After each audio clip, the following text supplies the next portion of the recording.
Marie Curie, Jean-Paul Sartre, Simone de Beauvoir, Descartes, Louis Pasteur, Víctor Hugo, San Ignacio de Loyola, San Juan Bautista de la Salle.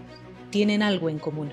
Fueron profesores y alumnos de una de las universidades más antiguas y prestigiosas del mundo, la Sorbona, heredera de una costumbre humanista secular, Universidad de Letras y Humanidades de renombre mundial, fundada en 1257.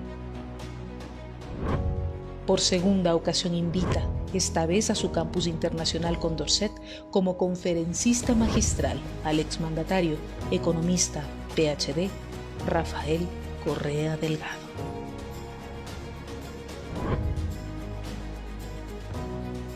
Chers amis,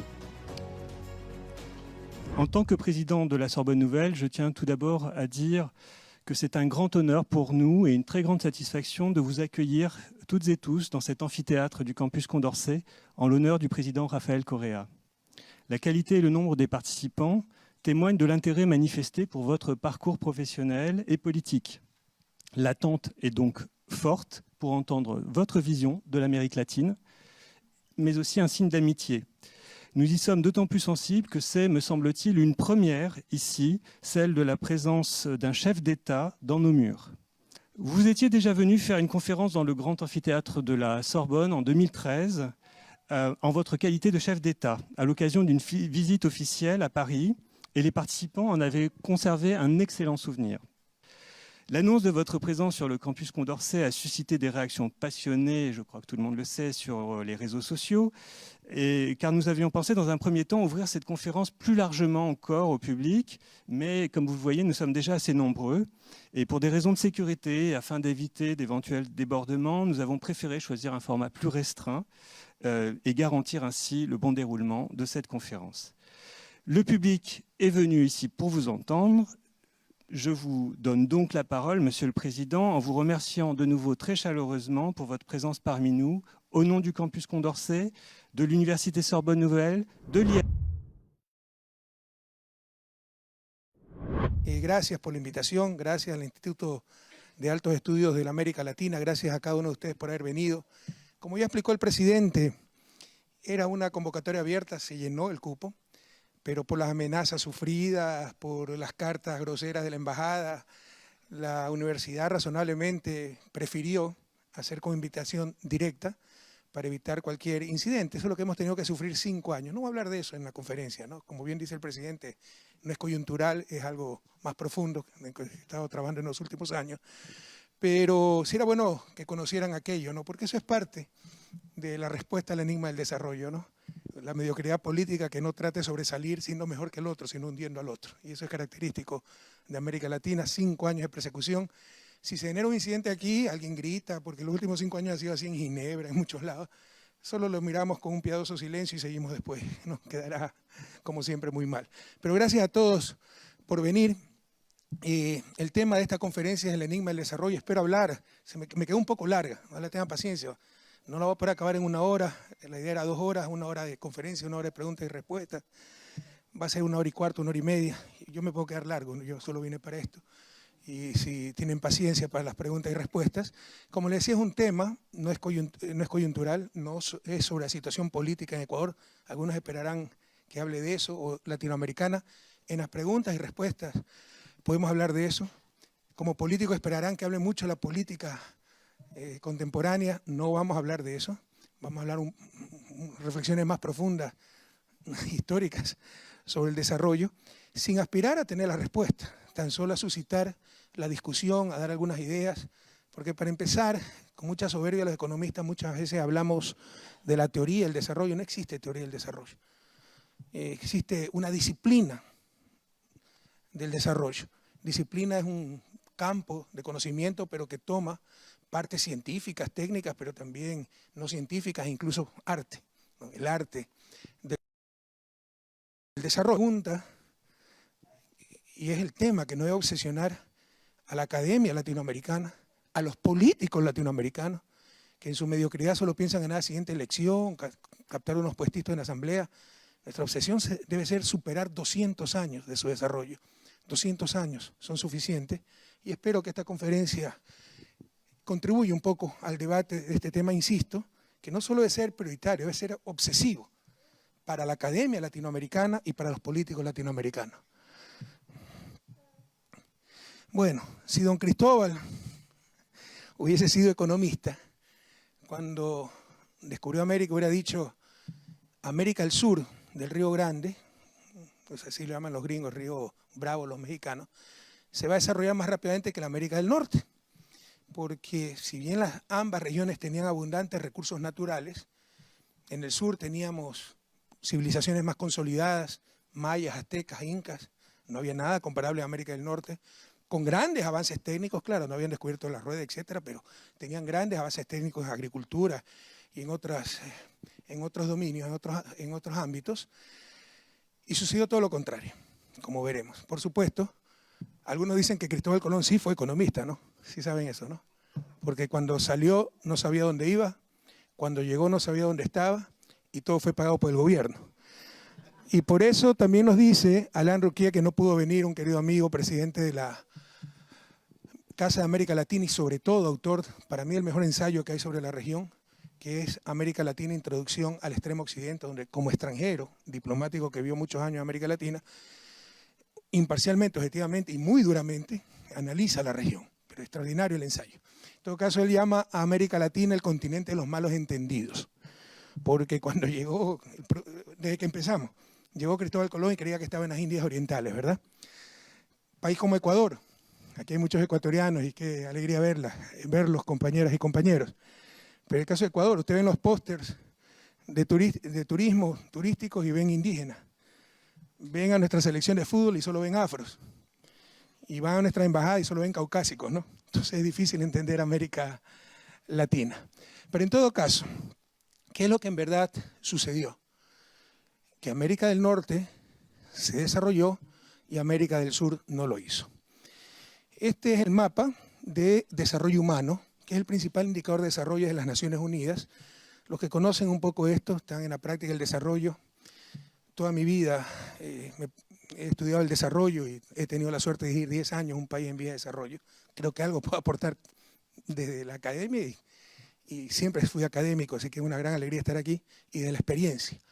Pero en todo caso, este es el índice de desarrollo humano de Naciones Unidas, el principal indicador de desarrollo, que los que conocen esto, practicantes o hacedores de política de desarrollo, saben que tiene 3 componentes, ¿no? El ingreso per cápita, que entra en forma logarítmica, es decir, decreciente, porque al principio es muy importante el ingreso per cápita, y no nos engañemos. Para desarrollarnos necesitamos incrementar ingreso per cápita. Y América Latina, pese a ser la clase media mundial, necesita incrementar ingreso per cápita.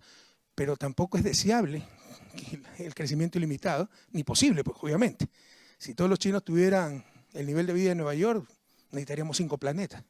No alcanzarían los recursos. Y tampoco es deseable, porque desde los años 70, la paradoja de Easterling, hay estudios que dicen que de cierto nivel, incluso Angus Deaton hace unos años, premio Nobel, calculó en $75.000 ese umbral, de cierto nivel, ya mayor ingreso por habitante no da mayor felicidad. Y finalmente lo que buscamos es la felicidad, el buen vivir. La nueva vicepresidenta de Colombia, afro, que viene de la extrema pobreza, y mi felicitación a Gustavo Petro por ese maravilloso triunfo en Colombia, habla de la vida sabrosa, ¿no? Como le llaman los afros. La vida sabrosa no es, se acaba, o sea, llega a cierto nivel y ya no da más vida sabrosa, más felicidad, mayores incrementos de ingresos, y de hecho hoy los estadounidenses son mucho más ricos que en los años 50, pero son menos felices que en el año 50, ¿no? En todo caso, entra en forma logarítmica. Aquí también tenemos indicadores de salud, básicamente la esperanza de vida, indicadores de educación, básicamente probabilidad de años de estudio para los niños y promedio de escolaridad de toda la población. Sin embargo, no es el único indicador, y aquí voy a hacer una pequeña digresión porque es importante. Este cuadro, un buen resumen, tiene 4 indicadores. Ustedes saben que América Latina es la región más inequitativa del planeta. Estos son promedios. Entonces sería bueno también ajustar ese índice de desarrollo humano para inequidad, porque hay gente que vive mejor que en Suiza y gente que vive peor que en África Central, en América Latina, ¿no? También el desarrollo debe ser sustentable. Sería bueno ajustarlo para la huella ecológica. Eso es lo que ha hecho Naciones Unidas en los últimos reportes: índice de desarrollo humano, que es el que vimos, índice de desarrollo humano ajustado para desigualdad, índice de desarrollo humano para la huella ecológica, y tenemos aquí el ingreso per cápita, que por sí solo es una proxis, tal vez es la mejor proxis a desarrollo por sí solo, como una sola variable. Tomando estos 4 indicadores, debería haber los 4 países que lideran a nivel mundial, deberían ser 4, pero como Noruega se lleva el campeonato, tiene 2 veces el primer puesto, solo hay 3, los 3 son europeos, y los 4 países, uno por cada indicador, mejor ubicados en América Latina. De acuerdo al índice de desarrollo humano en general, y por conveniencias ideológicas siempre dicen que Chile es el país con mayor desarrollo humano, supuestamente neoliberal. En realidad el modelo chileno es muy frágil, ¿no? 52% de las exportaciones chilenas están relacionadas con el cobre, todavía es un modelo primario exportador. Sin embargo, sí, es el país mejor ubicado. Si vamos primero por ingreso per cápita, un proxy totalmente rudo, ¿no? Tosco del desarrollo, el primer país, el país con mayor ingreso per cápita es este pequeño principado Liechtenstein, enclavado entre Austria y Suiza, menos de 40.000 habitantes. Y el país de América Latina mejor ubicado se llama Panamá, el más alto ingreso, ¿no? Esto cambia algunas veces por Qatar. Estos son datos del Informe de Desarrollo Humano del 2020 del PNUD, con datos del 2019, antes de la pandemia, porque la pandemia trastornó todo esto, ¿no? En todo caso, el país mejor ubicado, de más alto ingreso per cápita, con mayor ingreso de América Latina, se llama Panamá. No sé si notan las características comunes entre Liechtenstein y Panamá. Ambos son paraísos fiscales. Y esto nos debería llenar de vergüenza a nivel mundial. Esto demuestra la gran hipocresía en la lucha anticorrupción, por ejemplo, ¿no? Gran parte de la corrupción se debe a los paraísos fiscales. La gente que manda dinero a los paraísos fiscales, que abre empresas en los paraísos fiscales, no lo hace por transparencia. Lo hacen por lavar dinero, lavar activos, por evadir impuestos, por financiamiento ilícito, etcétera, ¿no? Entonces siempre nos hablan de la lucha anticorrupción. A nosotros la derecha en el país nos ha bombardeado porque estuve 10 años, y obviamente en 10 años es imposible no tener un caso de corrupción. Y te arman relatos. Pero si vemos datos, vean Transparencia Internacional, Ecuador en el 2007 a 2017 fue el país de América Latina que más redujo puestos en el ranking de corrupción de Transparencia Internacional. Redujimos 30 puestos. Yo encontré al país en el puesto 150, los en el puesto 120. Esas son encuestas subjetivas. Usted que percibe más corrupción o menos es muy influenciable por los medios de comunicación. Datos duros. Entran a la base del Banco Mundial y verán que en el 2006 había casi 16% de empresarios que declaraban haber dado coimas para obtener contratos en el sector público. En mi gobierno bajó 1.7. Están las cifras en el Banco Mundial. Y durante mi gobierno, ya el año siguiente, 2017, estaba en 6% de nuevo. No se trata de contar relatos, sino ver datos de la lucha anticorrupción. Pero en todo caso, es una gran hipocresía. Queremos luchar verdaderamente contra la corrupción, tenemos que eliminar los paraísos fiscales, donde se esconde gran parte de esa corrupción. Y de repente nos responsabilizan los hombres políticos. ¿Y cómo podemos evitar una coima dada en una cuenta secreta en Andorra? ¿Alguien me puede explicar eso? ¿Somos parapsicólogos? ¿Qué son? ¿No? Entonces, queremos luchar verdaderamente contra la corrupción. Dejémonos de hipocresía. Tenemos que terminar con los paraísos fiscales. ¿Cuál es el problema? Bueno, aquí está Liechtenstein, Panamá, pero paraísos fiscales, Dakota del Sur, es Delaware, es Nevada, es Florida. Paraísos fiscales, medio Caribe anglosajón, cuyo jefe de Estado es la reina de Inglaterra. Son parte del Commonwealth, ¿no? Hay muchos intereses creados. Esto con respecto al ingreso per cápita. En desarrollo humano, el país más desarrollado del mundo se llama Noruega, de acuerdo al índice de desarrollo humano. Y con sobremerecimientos, el país mejor ubicado se llama Chile. Pero como les decía, América Latina es de las regiones más desiguales del planeta. Necesariamente tenemos que considerar esto, ajustar para desigualdad. Si no, estamos hablando en el vacío. Estamos hablando de promedios. Pero los promedios esconden muchas cosas, ¿no? Dicen que los economistas somos esos profesionales capaces de decir que si un pobre hombre está con la cabeza en un horno hirviendo y los pies en un témpano de hielo, decir que en promedio está bien, ¿no? Entonces, los promedios engañan mucho. Ajustando para desigualdad, resulta que el país más desarrollado de América Latina se llama Argentina. Y Chile baja algunos puestos, ¿no? Y si ajustamos para sostenibilidad, mejoran mucho todos los países. Perdón, ajustado para desigualdad sigue siendo Noruega el número 1 a nivel mundial, ¿no? Y el mejor ubicado es Argentina. Y ajustado para huella ecológica, esto es consumo de biomasa, consumo de combustibles fósiles y recursos no renovables en general, todos los países latinoamericanos mejoran mucho, pero el mejor ubicado es nuestra querida y sencilla Costa Rica, que ha escogido un modelo ecoturístico para su desarrollo. Pero esto también nos indica que si bien mantener el único planeta que tenemos es una responsabilidad de todos, las responsabilidades son diferenciadas, porque hay quien contamina más y quien contamina menos, y América Latina es un contaminador marginal a nivel mundial. Esto no es poca cosa. Yo vengo de Honduras, estamos asesorando un poco allá, por ese supuesto compromiso con la sostenibilidad, han desarrollado una serie de paneles solares con contratos totalmente rígidos. ¿Cuál es el problema? Que con hidroeléctrica cuesta 3-4% kilovatio hora, con paneles solares cuesta 15-16 centavos, perdón, por ciento, 3-4 centavos, con paneles solares 15-16 centavos y pierde toda competitividad el país, ¿no?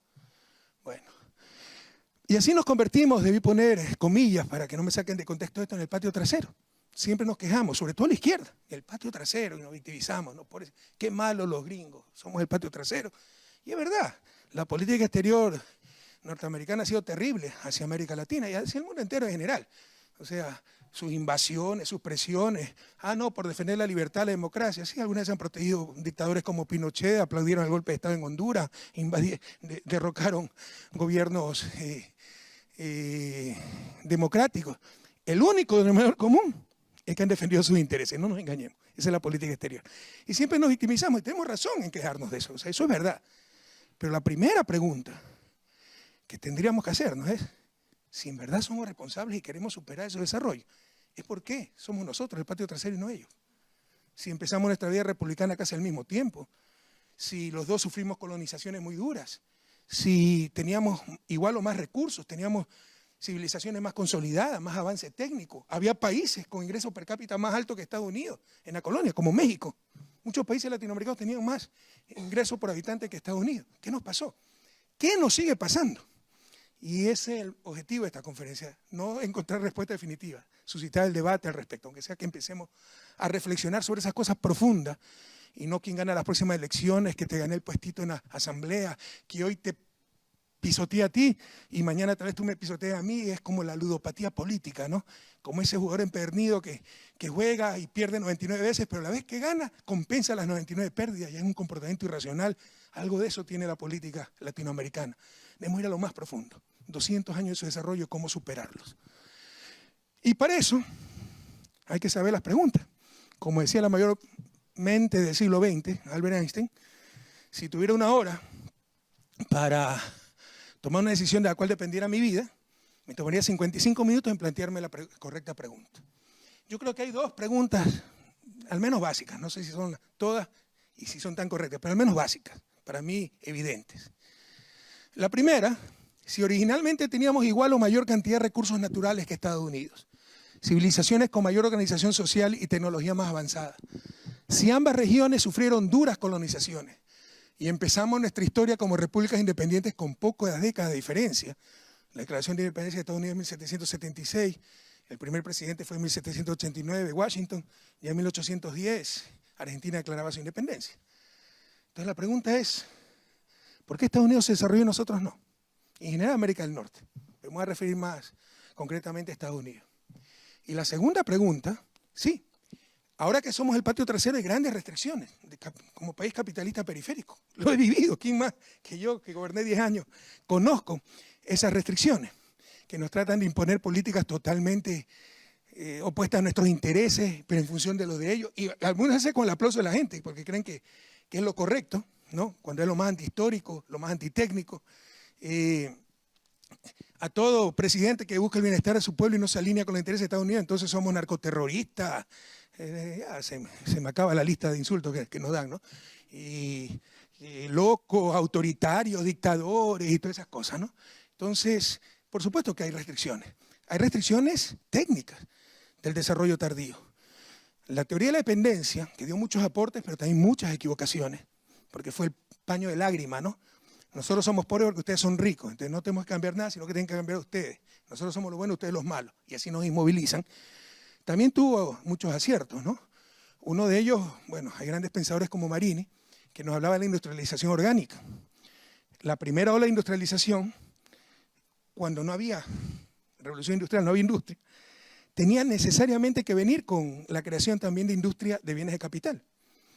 Ahora, nuestro proceso de industrialización, tenemos que comprar capital a los países que ya están durante siglos produciendo esa clase de bienes, que son los de más alto valor agregado, mayor integración tecnológica, y es muy difícil competir. No significa que no se puede, Corea del Sur lo logró, pero es muy difícil, hay más restricciones.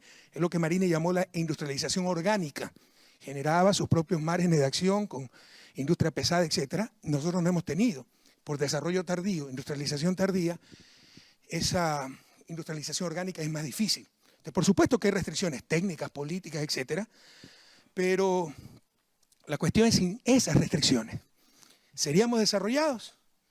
Bueno, esta intervención es tratar de responder estas preguntas, o al menos darle mi opinión sobre estas preguntas, que no va a gustar a muchos, ¿eh? Y que va a decepcionar a muchos, porque sobre todo, ustedes saben que soy una persona de pensamiento de izquierda, entonces la izquierda espera que diga qué malo que son los gringos, y somos las víctimas, y ellos tienen que cambiar, nosotros hemos hecho todo bien, y los voy a decepcionar, porque va a ser muy autocrítica, y siempre ha sido así. ¿Qué nos pasó? Cuestión de integración, ¿ya? Porque cuando empezamos nuestra vida como repúblicas independientes, las 13 colonias británicas siguieron juntas, ahora son 50, es la unión más perfecta de la historia de la humanidad, ¿no? Pero empezaron juntas. Todo lo contrario sucedió en América Latina. Hispanoamérica, es decir, fuimos colonizados por España, compartimos idioma, compartimos todo. Hay diferentes conjuntos, unidades de análisis geopolítico que algunas veces se confunden, ¿no? Hispanoamérica, los países de habla hispana colonizados por España. Iberoamérica, los países colonizados por los países de la península ibérica europea. Tenemos una cumbre iberoamericana cada 2 años, era Guillón, ¿no? Cada 4. De esas cumbres que no sirven para nada, pero hay que más aburrida que bailar con la suegra, ¿no? Pero bueno, en todo caso, ¿cuáles son los países iberoamericanos? Tenemos las cumbres con ellos, con España, Portugal y Andorra. Que habrá colonizado Andorra, no sé, pero bueno. Ya. Y está Latinoamérica, que incluye Haití, Francia. Ese fue una denominación napoleónica, Latinoamérica, los países con cultura latina, española, portuguesa y francesa. Y existe, aquí veo, Latinoamérica y el Caribe, pero en el Caribe hay de todo. ¿Ya? En la propia Sudamérica hay de todo. Tenemos un pedazo de Francia en Sudamérica, la Guyana francesa. Tenemos Surinam, que le habla neerlandés. Tenemos Guyana, que le habla inglés. Y en el Caribe tenemos muchos países de habla anglosajones, miembros del Commonwealth. Y esa es otra reflexión que debemos hacer. Muchas veces se cree que la integración depende de la proximidad. No, depende de coincidencia de intereses. Si es por proximidad, debería integrarse Siberia con Alaska. ¿Y cuáles son las coincidencias, cosas comunes entre una isla como Barbados, en el Caribe, de población afro, de habla anglosajona, cuya jefe estaba hasta hace poco, hicieron un referéndum para acabar con eso, era la reina de Inglaterra, de religión protestante, cuyo deporte nacional es el cricket, que es lo que tiene en común con Bolivia, 60% de población indígena, a una altura promedio, bueno, La Paz, 3.600 metros de altura, de religión católica, donde el deporte nacional es el fútbol. Bueno, lo único que tienen de común es que ambos empiezan con B labial, ¿no? Entonces, es un error también en la estrategia de integración y desarrollo. Pensar que la cercanía da comunión de intereses y de visiones, ¿no? Y tal vez cometimos ese error en los procesos integracionistas en América Latina. En todo caso, esto es Hispanoamérica, aquí sí nos une todo. La diferencia es un poquito el acento, tenemos misma cultura, misma religión, mismos sistemas políticos, misma historia, mismo colonizador, etc. Juntando todo esto, en verdad son 18 países soberanos, aquí estoy incluyendo Puerto Rico, que no es país soberano, por eso eran 19. América Latina es el 5% de la producción mundial, 6% de la población y extensión 9%, ¿no? Si metemos aquí a Brasil, nuestro gigante, Brasil colonizado por Portugal, portugués, español mal hablado o español, portugués mal hablado para que nadie se ofenda, ¿ya? Esto sube a 9%, perdón, esto sube a casi 14, 15%, esto, la población al 9%, y esto subirá también al 7, 8%, ¿no? Entonces ese es el poder que tendríamos con la integración. Pero esto también nos debe llamar a reflexión. 6% con Brasil sería cerca de 9% de la población mundial. Revisen cuántas universidades latinoamericanas están entre las 100 primeras. Normalmente ninguna. Y son los grandes desafíos latinoamericanos. Y eso la gente no habla, ¿no? Creemos que democracia es mediocridad, hablar de excelencia es ser elitista. Bueno, Ecuador demostró que no es así, ¿no? Nosotros mejoramos mucho la calidad académica, la excelencia de las universidades. Usted nombró presidente de la Universidad de las Artes, esa la creamos nosotros, ¿no? Y se duplicó la matrícula de los más pobres, de los indígenas, de los afros, etc. Se puede conciliar esas dos cosas, pero en nombre de la democracia, caer en la mediocridad es un suicidio social. Bueno, eso como reflexión les dejo, ¿no? En todo caso, este es el poder de la integración. Pero ¿qué en verdad pasó? A diferencia de Estados Unidos, estas eran las divisiones político-administrativas de la colonia, variaron un poco a través de los siglos, pero en general 4 virreinatos. Virreinato era una categoría solo inferior al rey, ¿no? Al reino, eran los virreyes. 4 virreinatos, Nueva España, Río de la Plata, Perú y Nueva Granada, y 4 capitanías generales, ¿no? Por acá está Cuba, Guatemala, Venezuela y Chile, y por supuesto el dominio portugués. Hay cosas muy interesantes, ¿no? Anécdotas de la historia. Ustedes saben cuál es la única capital europea en la historia que no estaba en Europa, ¿no? Se llama Río de Janeiro. Cuando con la invasión napoleónica a Portugal, pues la corte y el rey Juan VI fue a Río de Janeiro y vivió allá 13 años. Regresó en 1821, dejó a su hijo Pedro I, y en 1822 Pedro I declaró la independencia, lo cual fue muy celebrado en Portugal. Tremendo lío que era Brasil para el pobre Portugal. Bueno, en todo caso, ni siquiera conservamos las divisiones geopolíticas de la colonia, políticas administrativas, sino que las atomizamos. Por ejemplo, aquí, Capitanía de Venezuela, de Guatemala se convirtió en 5 países: El Salvador, Honduras, Costa Rica, Nicaragua y Guatemala. Luego se creó Panamá, ¿no? Son 6 países centroamericanos. Virreinato de Nueva Granada, incluso después de la independencia, con la capitanía de Venezuela se formó la Gran Colombia, pero cada caudillo militar quería su país y se dividió en 3 países, y así sucedió en toda América Latina.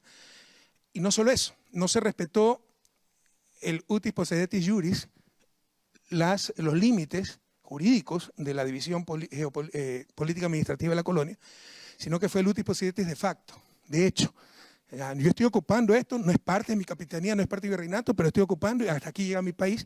Eso provocó muchas guerras entre estados. Nosotros hasta hace 20 años teníamos guerra con Perú. Entonces son factores importantes para explicar el retraso de la región y que marcan un contraste con América del Norte. Y no es la integración per se, es por qué los unos pudieron integrarse y nosotros no. Y pasamos en guerras civiles al interior de nuestros países. Todo el siglo XIX fueron guerras civiles y entre nuestros países. Porque, bueno, la integración es importante, pero ¿es determinante para el desarrollo? La respuesta es no. Si fuera suficiente la integración para el desarrollo, el tamaño de un país, México sería desarrollado, Brasil sería desarrollado. Son de los países, México el 12º, 13º país más grande del planeta. Brasil es el 4º país más extenso del mundo y de las 5 o 6 economías más grandes del planeta. México es un subcontinente, Brasil es un subcontinente y no se han desarrollado. Entonces la integración no es suficiente para el desarrollo, ni necesaria para el desarrollo. Cuidado, hay una pequeña isla de 700 kilómetros al sur de Malasia, que se llama Singapur, desarrollada, y que rompe todos los esquemas: país tropical, multirracial, sin recursos naturales, más pobre que Ecuador o Latinoamérica después de la guerra, y logró desarrollarse. Entonces, por supuesto que no es este el motivo de nuestro subdesarrollo.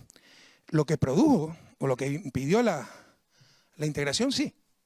La falta, incapacidad de coordinar, de acordar, de tener políticas de largo plazo, etc.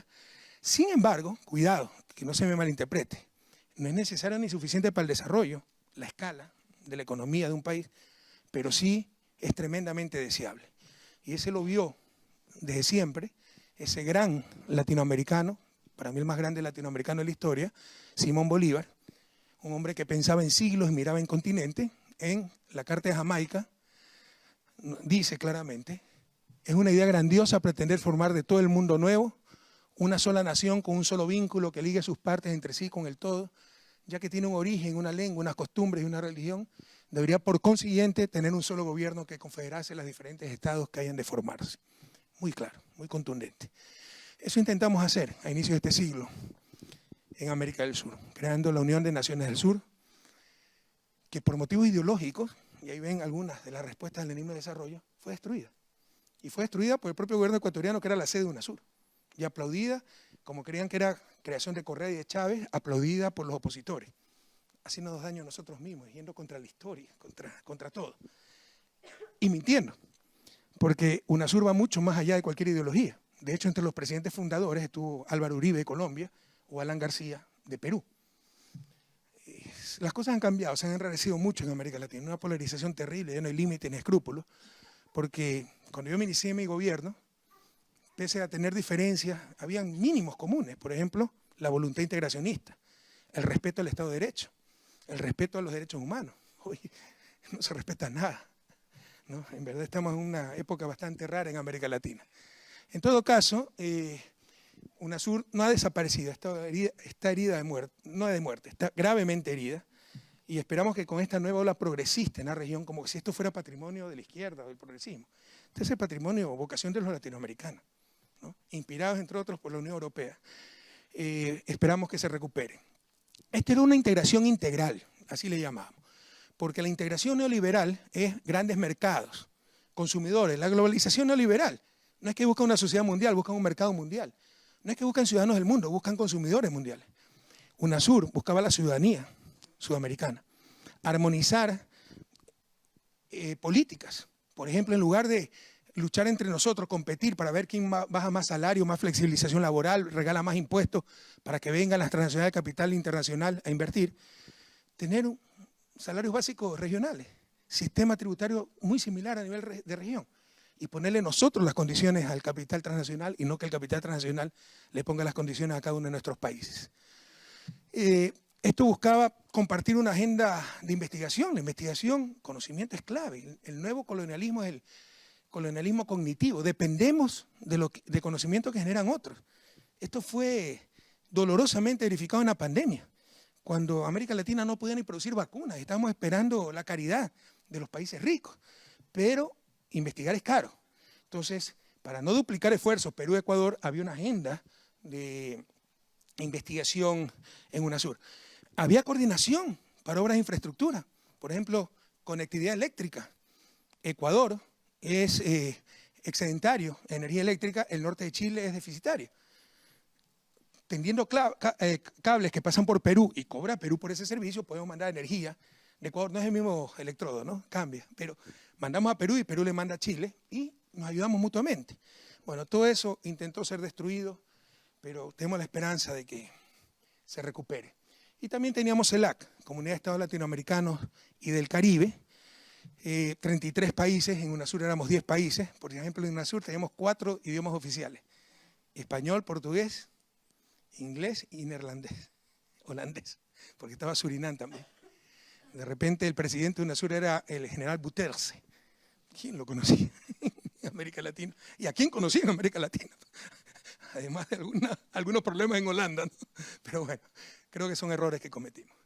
En todo caso, la Comunidad de Estados Latinoamericanos del Caribe también junta a toda América Latina y el Caribe. Y la idea de esto era, básicamente, esto nació del Grupo de Río, y básicamente cuando nos bombardeó Colombia en el 2008, acusándonos de tener un campamento guerrillero y por eso era cómplice de la FARC. Y había escuchado hablar de Raúl Reyes.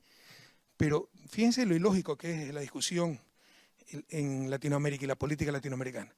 Si nosotros éramos cómplices de la FARC por tener un campamento infiltrado en estos territorios, Uribe tenía 200. ¿Qué más cómplice que él? ¿Me explico? Pero nadie reflexiona así, ¿no? Nadie. Y la prensa ayuda a generar falsedades.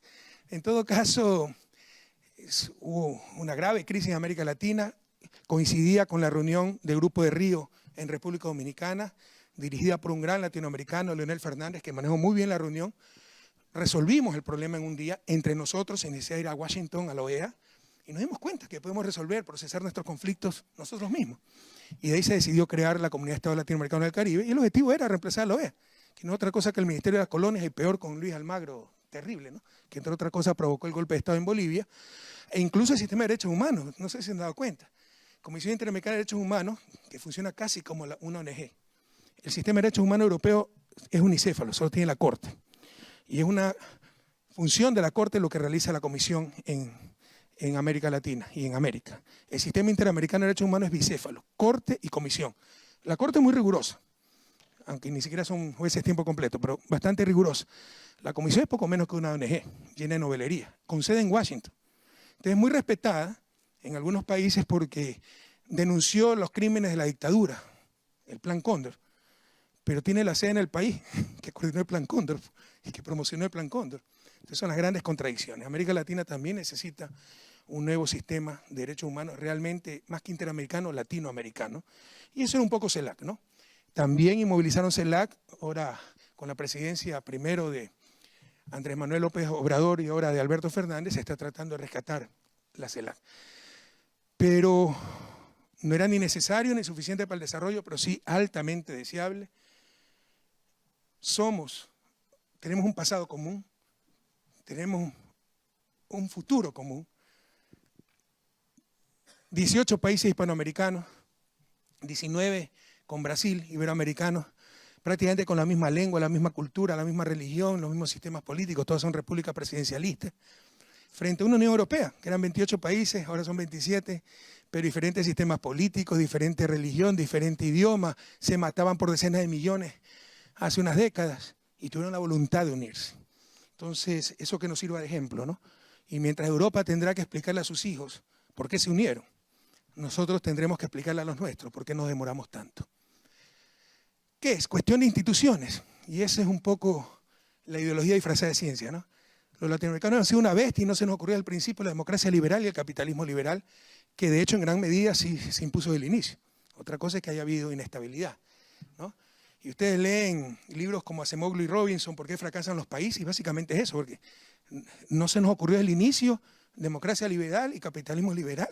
Y torturan la historia porque muchos países revisen la historia económica, jamás practicaron el liberalismo económico, sino el proteccionismo, y vamos a ver un poco de eso. En todo caso, todos tenemos nuestros prejuicios. Yo tengo mis prejuicios, tengo mis convicciones. Es muy difícil ser neutral. Y no hay que ser neutral, uno tiene que tomar partido. La honestidad intelectual no viene de la no neutralidad, eso es imposible.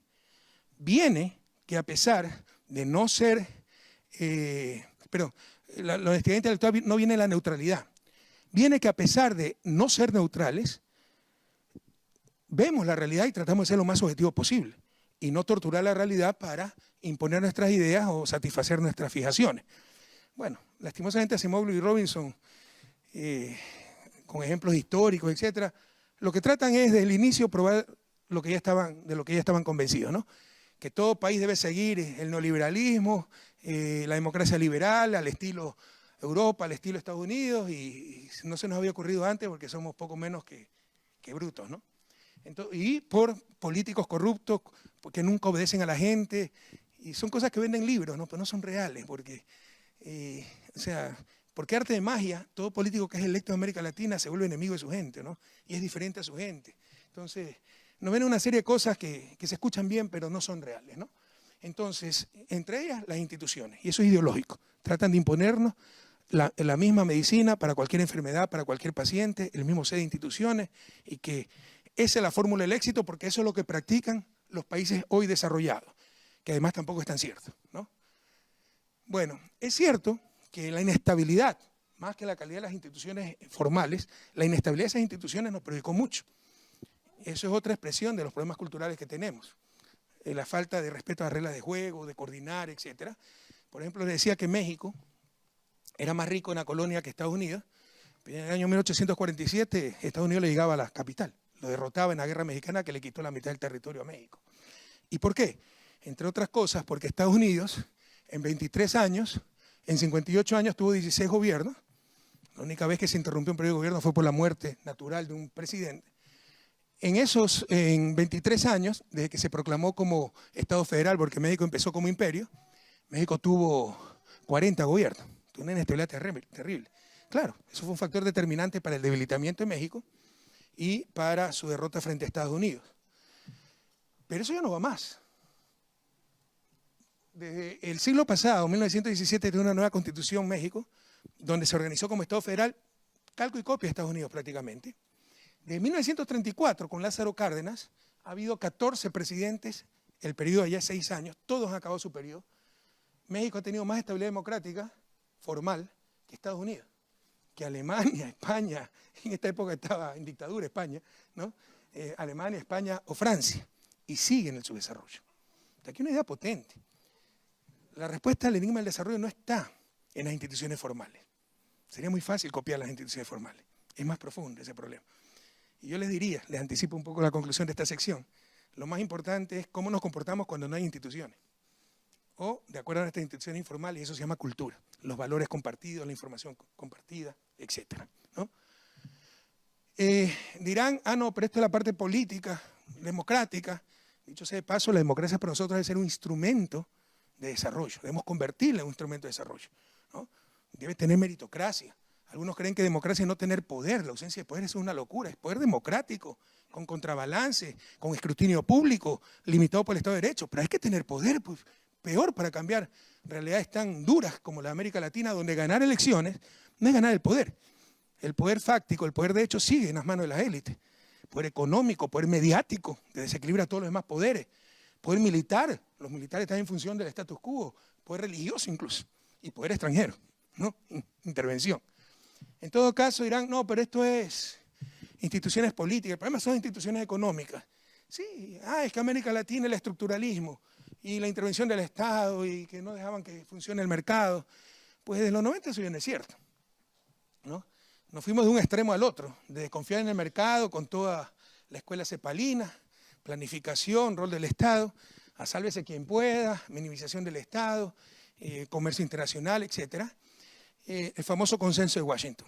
América Latina fue la región que más lejos fue en las reformas del consenso de Washington, salvo las ex repúblicas soviéticas, ¿no?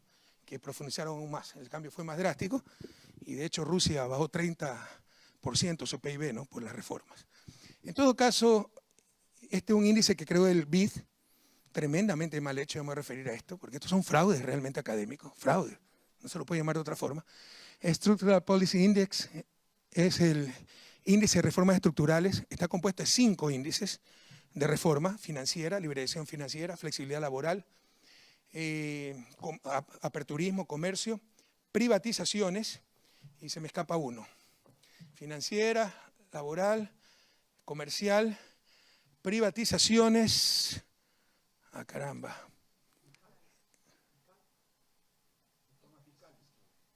Claro, y neutralidad tributaria, muchas gracias. Neutralidad tributaria, porque para el neoliberalismo es pecado alterar los precios del mercado. Un impuesto indirecto altera los precios del mercado. Ellos son partidarios de lump sum taxes, de transferencias absolutas, ¿no? El rico pobre queda $100 porque eso no trastorna los precios del mercado, que de acuerdo a ellos es la mejor asignación.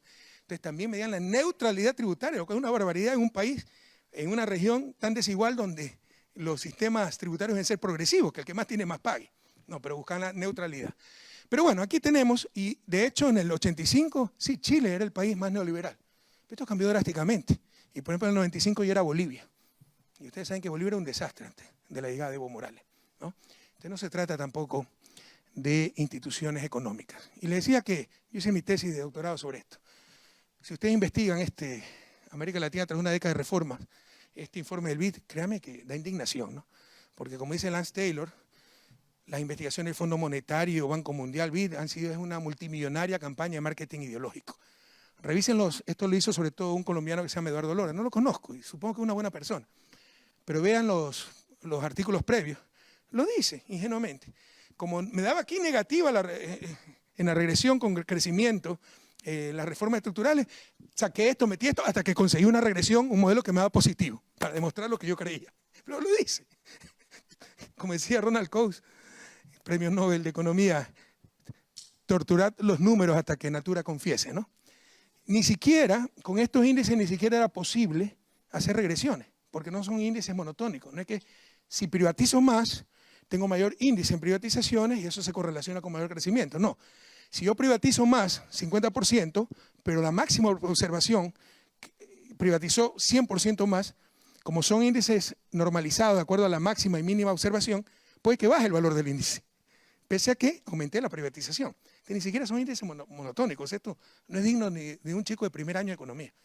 Pero con esto nos tenían convencidos en los años 90 de que las reformas estructurales eran un éxito, ¿no?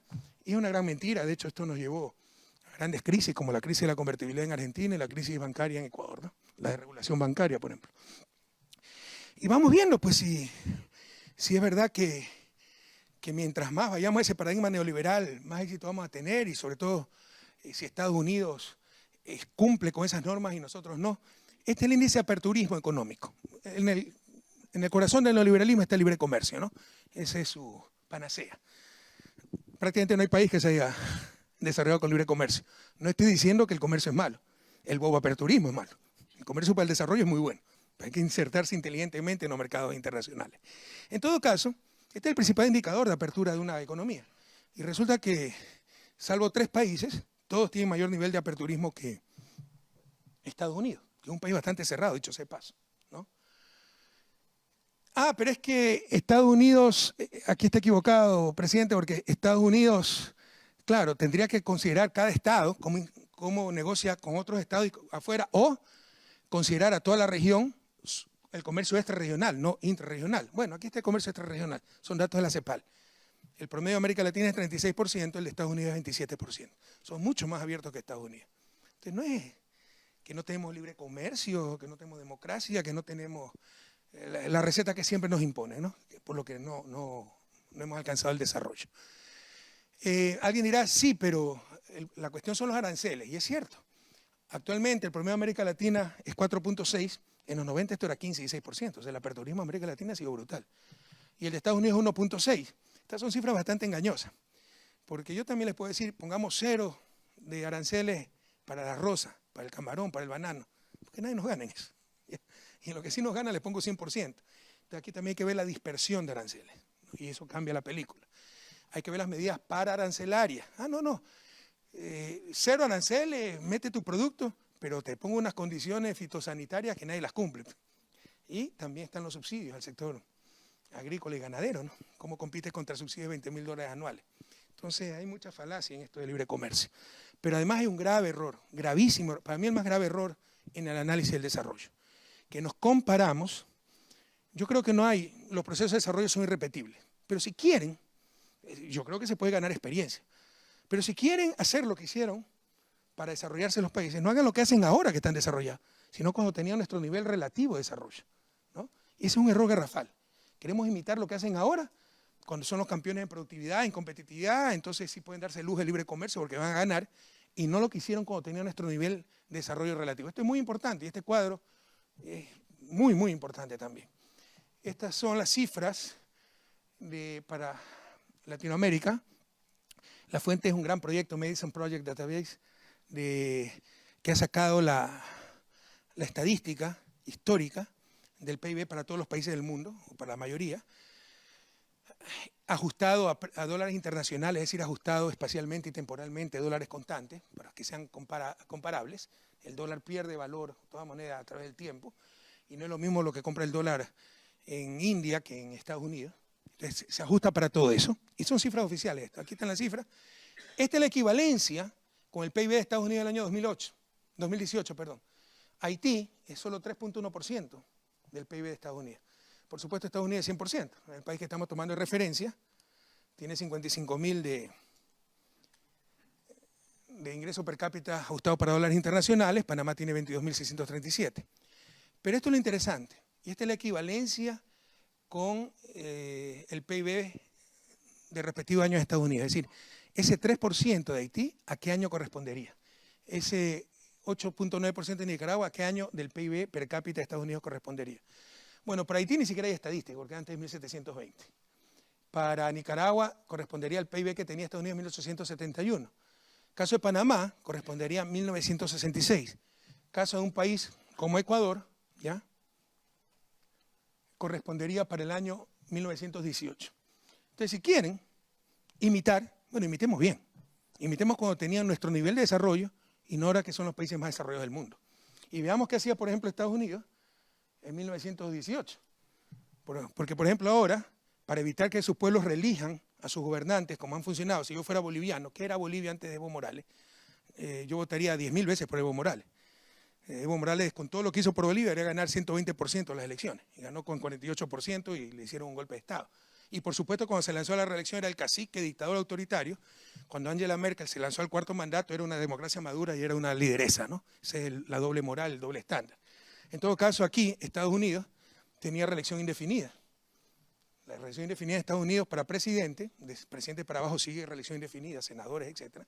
Solo empezó en 1952, después de que Franklin Delano Roosevelt le ganó todas las elecciones, y como todos querían la cereza del pastel, pues republicanos y demócratas se pusieron de acuerdo para limitar a una reelección el mandato presidencial. Pero veamos en la parte económica, aranceles. Y estos eran los aranceles de Estados Unidos a través de la historia. Y como verán, solo a partir de la Segunda Guerra Mundial es que van los aranceles, cuando sale victorioso de la Segunda Guerra Mundial, campeón en competitividad, y ahí sí le conviene pues, el libre comercio. Pero Estados Unidos ha sido el país más proteccionista de la historia. De hecho, es el fundador del proteccionismo moderno. Algunos creen que fue Friedrich List, un economista alemán, porque escribió sobre eso, pero Friedrich List aprendió la técnica y las medidas proteccionistas en su visita a Estados Unidos. Y la aprendió de Alexander Hamilton, ¿no? Secretario de Estado de Washington, ¿verdad? O perdón, secretario de Estado era bueno, ya me olvidé el cargo que tenía. Un tipo brillante, Alexander Hamilton, ¿ya? Fue el fundador del proteccionismo moderno. Y eso lo practicó Estados Unidos. Miren el nivel de aranceles de Estados Unidos, ¿no? Su menor promedio arancelario fue 16%, el menor. ¿Ya? Y algunas veces llegó promedio al 62%. Y así se desarrolló Estados Unidos. Entonces, si queremos imitar, hagámoslo bien. ¿Okay? No solo eso, siguió toda una estrategia de desarrollo. La historia oficial es que el liberalismo, el individualismo, la competencia, Estados Unidos del siglo XIX tuvo la American School o the American System, bueno, que está en español, muy similar al estructuralismo que se aplicó en América Latina un siglo después. Lo que pasa es que lo hicieron bien, lo hicieron mejor. Corea también aplicó estructuralismo, pero lo hizo bien. Nosotros cometimos muchos errores más que en el diseño y en la implementación, precisamente por estos problemas de desorden, de falta de disciplina, buscar el bien común, cada quien buscando solo conservar sus rentas, etc. Entonces, si queremos imitar, hagámoslo bien. Y Estados Unidos no es que se desarrolle espontáneamente, tuvo toda una política de industrialización. Daban subsidio por cada milla del ferrocarril. Una gran intervención del Estado, líneas de crédito, financiamiento, proteccionismo, para cuidar su industria infantil, etc. En el caso de que las instituciones formales fueran la respuesta, sería bastante sencillo alcanzar el desarrollo, ¿no? Bastaría copiar las instituciones que utilizaron los países hoy desarrollados, no las que hacen ahora, las que utilizaron y que rara vez fueron el libre comercio y la democracia liberal. Pero nuevamente ahí no está el problema. Otras hipótesis para explicar el subdesarrollo. Bueno, esto le puse para, como dice René, el residente calle 13, para divertirme. Leuvens Bouwens, ¿saben quién es este señor? Este es un monumento en Gante, una ciudad muy hermosa, mi preferida ciudad bélgica, y en su biografía le ponen espía industrial. En verdad es el monumento de un ladrón. Este fue el que se robó el spinning mill, la máquina hiladora hidráulica inglesa, donde ya había empezado la revolución industrial. Lo persiguieron barcos ingleses, se salvó con la justa, se extrajo 40 obreros calificados, y con eso instaló hilanderías en París en 1799 y luego en 1800 en Gante, y empezó la revolución industrial en el continente. Por eso a Gante se le llama algunas veces la Manchester del continente, ¿no? Y entonces era repudiado por su compatriota porque con la invasión napoleónica tenía un negocio, su familia le vendía botas y cuestiones a los franceses y era repudiado por su compatriota. Pero luego que se robó la spinning mill, primero se hizo multimillonario, lo hicieron alcalde, le dieron la medalla Legión de Oro, alguna cuestión, y le construyeron el monumento. No, espía industrial, en verdad se robó la máquina. ¿Cuál es el mensaje, no? Queremos hacer lo que ellos hicieron. Nosotros hacemos las cosas al revés, no producimos conocimiento. Y en lugar de facilitar el acceso al conocimiento necesario, ¿no?, para desarrollarnos, ponemos más trabas. Por ejemplo, las patentes son mucho más baratas en América Latina que en Estados Unidos, cuando no nos conviene que haya patente al conocimiento para tener libre acceso. Por ejemplo, si tú no pagas royalties, te meten preso en la mayor parte de los países de América Latina. En Ecuador era así, yo cambié eso, porque es lo más cercano a la prisión por deuda. Porque no es que estás robando a alguien algo. Un software lo puedes copiar, sí, pero ambos lo pueden utilizar. Es lo que se llama no hay rivalidad en el consumo de ese bien, un bien no rival, ¿no? De hecho, es ineficiente privatizar un bien no rival, porque mientras más gente lo utilice, mayor bienestar. Eso se lo hace por intereses privados. Pero hacemos todo lo contrario. En lugar de facilitar el acceso al conocimiento, y los países hoy desarrollados hasta robaban conocimiento, nosotros les ponemos más trabas al acceso al conocimiento. Bueno, ¿cuándo empezaron las grandes diferencias? Pese a que al inicio ya empezamos a tener distancias con Estados Unidos en cuanto a bienestar, desarrollo. Ya en 1847 Estados Unidos invadía México, la capital, se unieron, nosotros no. Todavía las diferencias eran pequeñas. Las grandes diferencias, lo que se llama también el crecimiento moderno, empieza aquí, más o menos en 1870, que se llama la segunda fase de la revolución industrial. Ya no era solo reemplazar algunas máquinas para hilar, sino que la revolución industrial fue llevada al transporte, a las comunicaciones, nuevos combustibles, nuevos materiales. Esto era después de la guerra civil estadounidense, y tampoco es coincidencia que se despega tanto Estados Unidos, porque fue una lucha también por modelos de desarrollo. Norte industrializado, sur esclavista. Norte proteccionista, sur libre comercio. Ayu Chan llama, a Lincoln se lo llama el gran el gran liberador, si quieren, de los esclavos. Abolicionista. Ayu Chan lo llama también el gran protector de la industria estadounidense, porque empezó a aplicar proteccionismo. Había una lucha en Estados Unidos por aplicar el sistema americano, y eso prevaleció con la presidencia de Lincoln, con su ministro Carey, Henry, y después de la victoria de la guerra civil, prevaleció entonces el modelo, el sistema americano, y es donde se va para arriba Estados Unidos, y se despega del resto del mundo, no solo de América Latina. Europa lo sigue un poco de lejos, y América Latina se queda rezagada, ¿no? Y de ahí vienen las grandes diferencias. Es decir, si queremos entender el enigma del desarrollo, debemos entender, bueno, ¿por qué no pudimos organizarnos como Estados Unidos? ¿Por qué no nos integramos? Pero también, ¿por qué no aprovechamos la revolución industrial?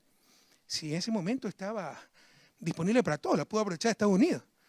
Y tampoco es que fue fácil el acceso, como le decía, Inglaterra castigaba hasta con la pena de muerte a quien revelara sus secretos industriales, ¿no? Pero la pudo aplicar Estados Unidos, la pudo aplicar el resto de Europa. ¿Por qué América Latina no lo pudo aplicar la revolución industrial? Aquí nos quedamos, aquí perdimos el tren del desarrollo, en este punto, ¿no? Entonces, para entender el enigma del desarrollo hay que entender por qué no aprovechamos la revolución industrial.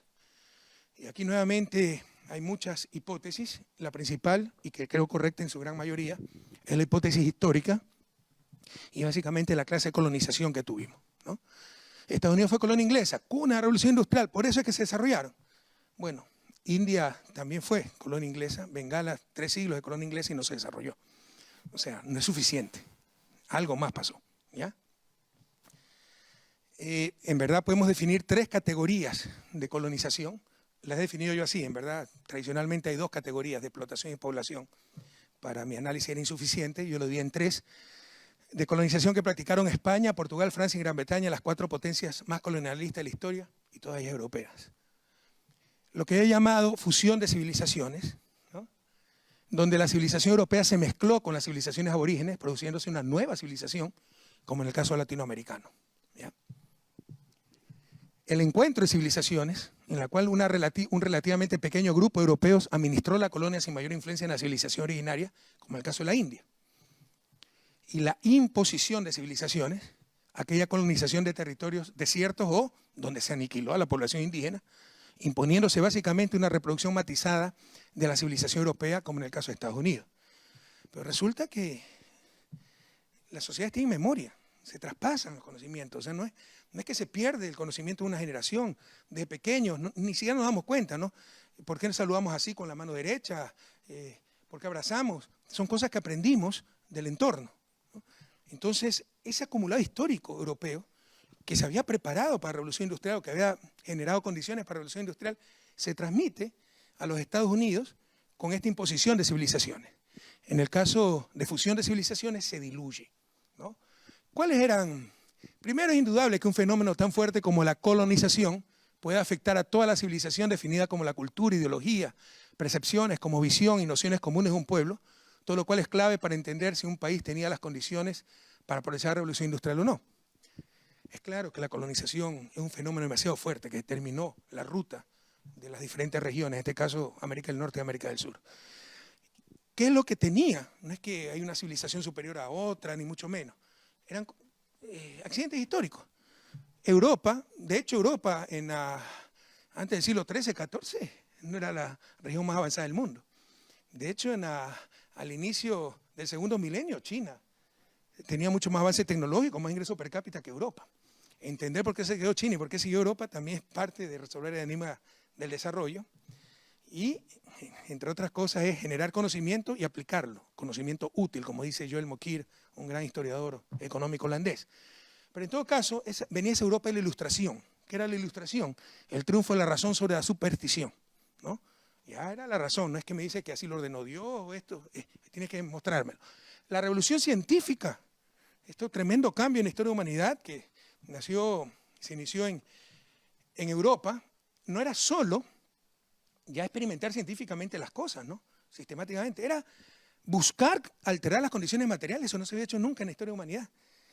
Algún avance científico, avance técnico era para armas, para mantener el status quo, para masacrar a mi enemigo, pero buscar sistemáticamente, ¿no?, nuevo conocimiento para dominar la naturaleza, para cambiar nuestras condiciones materiales, era la primera vez que se daba en la historia de la humanidad. De hecho, con la religión predominante, la Suma Teológica de Santo Tomás, todo esto se veía medio sospechoso, ¿no?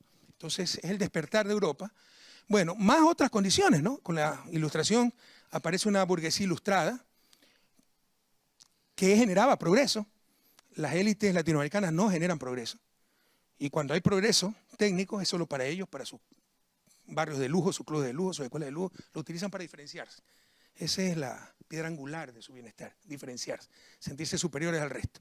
Que había una burguesía ilustrada que repartió progreso. La generalización del espíritu capitalista, yo creo que tiene razón eso, es Max Weber, hay muchas críticas a esta hipótesis, pero yo creo que es correcta.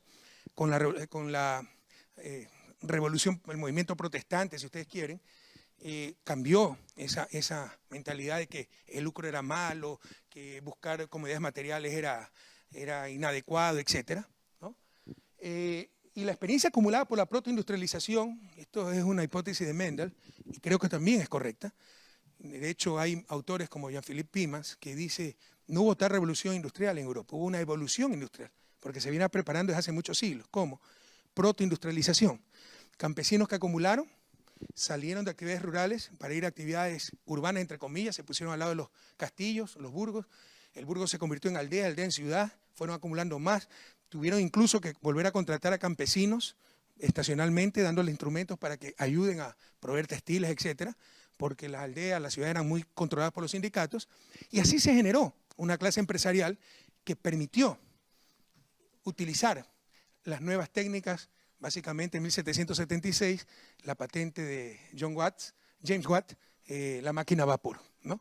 Entonces, venía una civilización con todo este acumulado histórico, que permitieron transformar los saberes en conocimiento útil, porque esa es la clave. China generaba mucho saber, pólvora, papel, brújula, pero Europa lo utilizó mucho mejor. Entonces, no solo generar saberes, sino saberlo utilizar, ¿no? Y aprovechó con estas condiciones la revolución industrial, y eso se transmite con la imposición de civilizaciones, ¿no? Mientras que América Latina, como les decía, tuvo fusión de civilizaciones, diluyéndose ese acumulado histórico, sin mencionar que España y Portugal eran los países donde más tarde llegó la revolución industrial. También hay casualidades de la historia, cosas que no hemos buscado, que fue así, ocurrió, y esto es clave, esto es fundamental. Si quieren, estas son las dos respuestas que yo tengo, ¿no? Cultura, algunas, y ya vamos a ver qué cosas. Y esta aquí, ¿no?, que es la igualdad de condiciones. Por la clase de colonización que tuvo Estados Unidos, aniquilaron a la población aborigen, mucha migración blanca, luego hubo esclavitud, pero entre los blancos había una gran igualdad de condiciones y oportunidades. Esto lo dice Alexis de Tocqueville, ¿sí?, en su tratado Democracy in America, un gran tratado sobre Estados Unidos en el siglo XIX. Cuanto más avanzaba en el estudio de la sociedad americana, más percibía que la igualdad de condiciones es el hecho fundamental del que todos los demás parecen derivarse. Y tenía razón. Con igualdad de condiciones, las decisiones de acción colectiva se vuelven mucho más racional, mucho más armónica.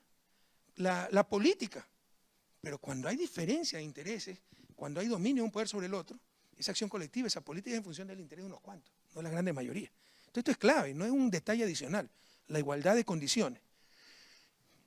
Y esto se le añade, esto es una, o sea, yo he criticado a Acemoglu y Robinson, pero no significa que todo esté equivocado, esto lo propone Acemoglu y Robinson y creo que tiene razón, ¿no? La colonización inglesa fue un poco tardía, entonces llegaron a territorios donde no había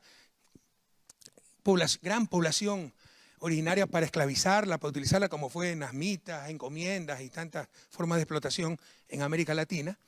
Y lo que hicieron fue repartir el recurso más abundante que era la tierra, obviamente despojada a los pueblos aborígenes, ¿no?, a los relativamente pocos colonos, y se convirtieron en productores independientes. Y esto generó algo crucial, que nunca hablamos en América Latina, que no es egoísmo, no es individualismo, es self-reliance.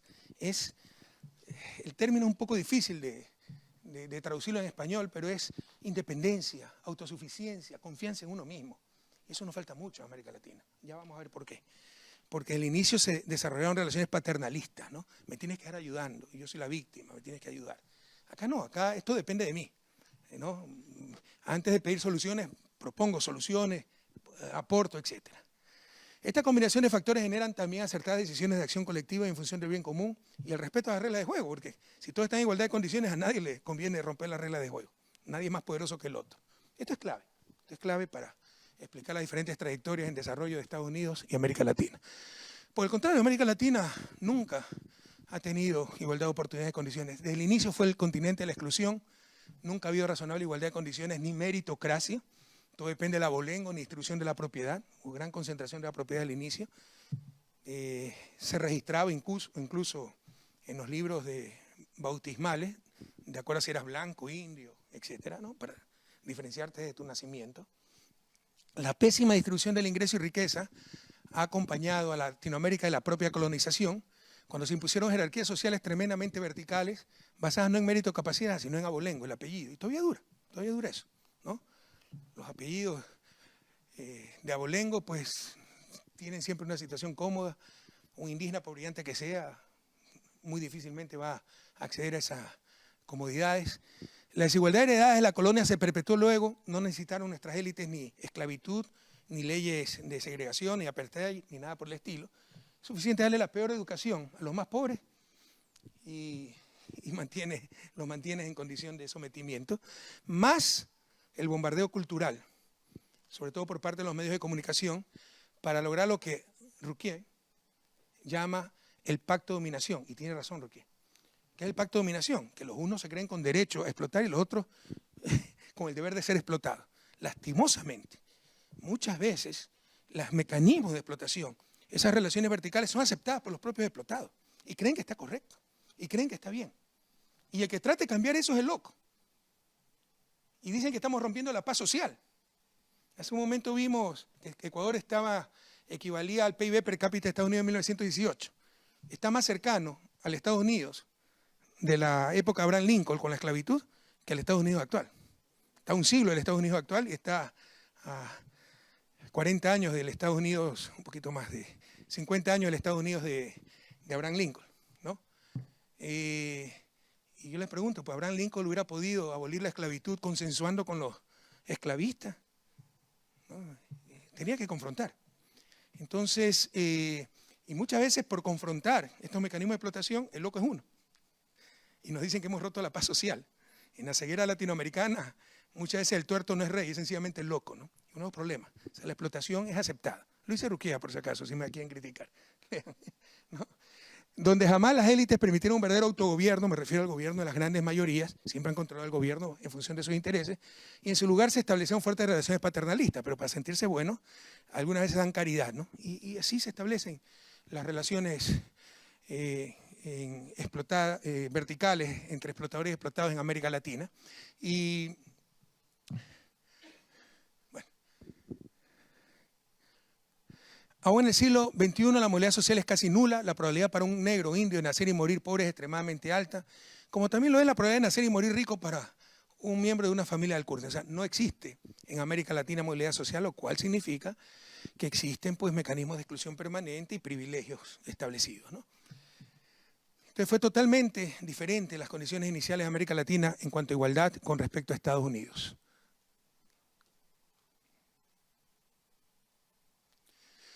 Las élites latinoamericanas siempre han dominado los factores reales de poder, tanto en lo económico, mediático, militar, político y hasta religioso. Este poder concentrado estableció lo que el pensador boliviano René Zavaleta llamó estados aparentes, representando no el bien común, sino los intereses de quienes lo controlan. Esos son los estados latinoamericanos, que cuando es subsidio para los pobres es populismo, cuando es subsidio para los ricos son incentivos. Y así llamamos todo, y todo es en función de los más poderosos, ¿no? Las reglas de juego se han irrespetado permanentemente en función de la coyuntura y los intereses del más fuerte. Como hay asimetría en poder, aprovechan los más fuertes, y eso genera una cultura o antivalores culturales de irrespeto a las reglas de juego y una cultura de la trampa. La falta de institucionalidad y respeto a la ley junto al patrocinio y clientelismo propiciado por las élites, doy caridad, no hay derecho, soy caridad. Para creerme bueno, ayudo al resto. Y sí, las élites hasta pueden aplaudir a un presidente que busque darle mejores colegios a los hijos de sus empleadas domésticas, pero serán capaces de asesinar a ese mismo presidente si trata de darle los mismos colegios que a sus hijos, porque no creen en igualdad. Su piedra angular es sentirse superiores, ¿no? También mataron la self-reliance por ese paternalismo, sentido de autosuficiencia, como le decía, para mí, elemento crucial para el desarrollo. Una razonable igualdad de condiciones es crucial para la acción colectiva y la política en función del bien común. ¿Cómo podemos definir política? Algunos dicen la política es emocional, no es racional. Ese es el problema. Y en América Latina es tremendamente emocional, es visceral, no es neuronal. Ese es el problema. Que política es la forma racional, o debería ser la forma racional, en que una sociedad toma sus decisiones de acción colectiva. Y precisamente por no tener una política racional, una política visceral, repleta de paternalismo, etcétera, es que hemos tomado muy malas decisiones de acción colectiva, empezando por las elecciones, ¿no? Cuando se manipula todo para elegir al peor. ¿Es entonces el desarrollo tan solo fruto de las condiciones iniciales? Ya no podemos hacer nada, estamos fregados, nacimos así. No, de ninguna manera. Aquí no hay ningún determinismo. Por supuesto que se puede cambiar. Lo han hecho muchos países. De hecho, los países desarrollados son muy similares. Significa que esas condiciones iniciales pueden ser cambiadas, dominadas. Y ustedes tienen países europeos con gran desigualdad que lograron el desarrollo, países muy igualitarios como Haití, el primer país latinoamericano en independizarse, que es un desastre. O sea, esto se puede cambiar o se puede deteriorar con el tiempo. La cuestión es que hay que estar conscientes de aquello, tomar decisiones conscientes, sacrificadas, deliberadas. Y ese es otro problema. La primera pregunta que muchas veces tenemos que responder los latinoamericanos es si en verdad queremos desarrollarnos. Porque pese a todos nuestros problemas, la gran desigualdad, pobreza generalizada, no estoy inventando ahí, no quiero cansarlo con indicadores, eso genera inseguridad. Los liberales nos hablan de libertad, que cada quien haga lo que le da gana. Sin seguridad no puede haber libertad, pues, es un prerequisito para la libertad. ¿De qué libertad me hablan si no puede salir mi hijo a pasear porque me lo matan, pues, me lo asaltan, ¿no? Entonces la seguridad es un bien público fundamental y prerequisito para la libertad. Pero pese a todo eso, somos los países más felices del mundo. Este es el ranking de experiencias positivas, pero barremos los latinoamericanos, barremos. Estos son los 10 primeros, esta es una encuesta de Gallup, son como 200.000 casos a nivel mundial cada año, donde de los 10 primeros países, solo uno, Indonesia, no es latinoamericano. Por supuesto, también hay los indicadores de felicidad de más objetivos, Naciones Unidas, con calidad de vida, ya cosas más medibles, y ahí ese lo lidera Dinamarca, ¿no? Y los países latinoamericanos estamos muy atrás. Pero en cuanto a percepción subjetiva de felicidad, barremos los latinoamericanos. Y algunas veces esto nos enorgullece, y puede ser que yo sea el equivocado, a mí me preocupa, porque es lo más cercano a la inconsciencia, ¿no? Y puede ser la alegría del pobre, que me roban la camisa y el pantalón, después me devuelven la camisa y qué feliz que me siento, ¿no? O del esclavo que cuando ya no trabajaba en los potreros, sino le llevaban del esclavo en la casa y vivía con los patrones, se sentía realizado, feliz, pero seguía siendo esclavo, ¿no? Entonces este es un gran ejercicio de concientización que debemos hacer en nuestra América. La hipótesis geográfica, ya se me está yendo todo el tiempo, esto también es otra hipótesis para explicar el subdesarrollo. Falta de recursos naturales, ¿no? Entonces, esto no es aplicable porque nosotros tenemos tanto más recursos naturales que Estados Unidos. Lo chistoso es que si ustedes analizan la literatura, hay artículos, investigaciones que dicen exactamente lo contrario. El problema entonces es que Latinoamérica tenía demasiados recursos naturales y es la maldición de los recursos naturales, ¿no? Es una torpeza. O sea, no me pueden decir que tener recursos naturales es una maldición. Si no lo sabe utilizar es causa del desarrollo, es consecuencia del su desarrollo, no es causa del su desarrollo. ¿Cómo quisiera tener recursos naturales Israel, tantos países, Suiza, Singapur, tantos países que se han desarrollado sin recursos naturales, ¿no? Entonces, Y esto nos llevaría a la conclusión de que mientras menos recursos, o sea, habría que quemar toda la tierra agrícola, desperdiciar el petróleo para tener menos recursos naturales y desarrollarnos. Es un absurdo completo, pero ustedes leen estas cosas. Y hay gente que la repite, y un Alberto Acosta en Ecuador lo repite, la maldición de los recursos naturales, ¿no? Y están los efectos directos e indirectos del clima tropical, y este es un malentendido también gravísimo, como decía Ruquier, ¿no? Clima tropical, vamos a ver qué es eso. Es tan malo que impide trabajar, porque hay mosquitos, humedad, calor.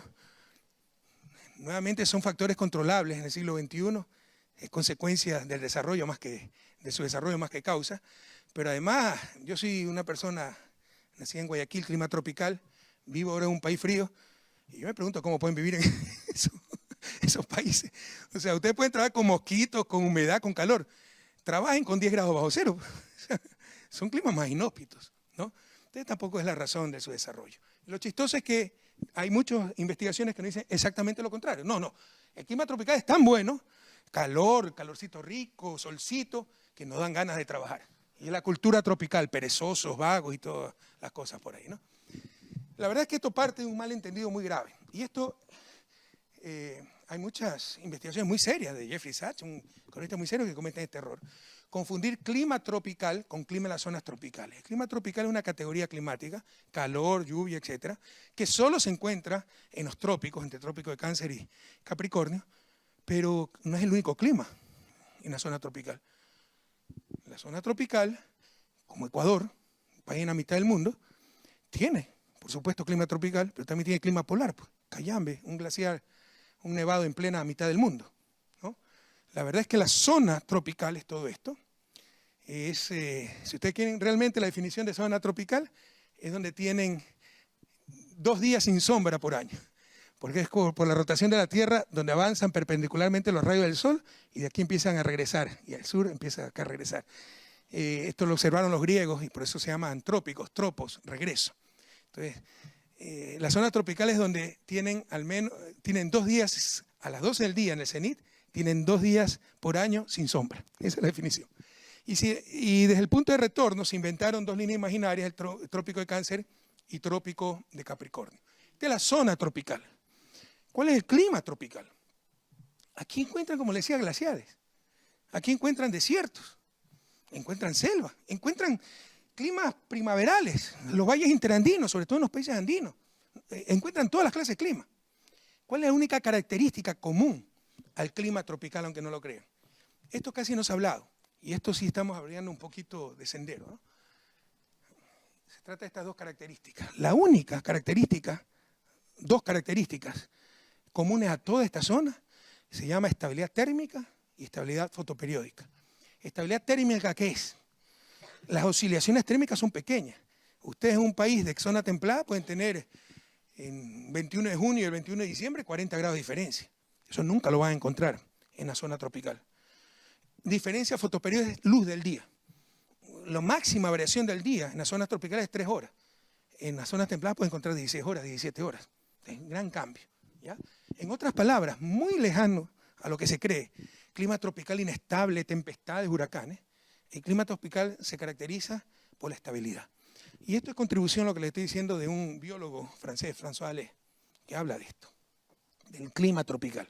Y desmitifica esto del clima tropical, mosquitos, calor, etc. ¿Y cuál es el corolario de esto? Lamentablemente, ¿no? Es indudable, aquí no hay vueltas que darle, que el subdesarrollo se concentra en los trópicos.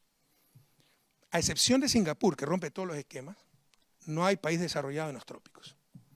No significa que por no estar en los trópicos va a ser desarrollado, no es suficiente. Pero el desarrollo se encuentra en las zonas templadas, ¿no?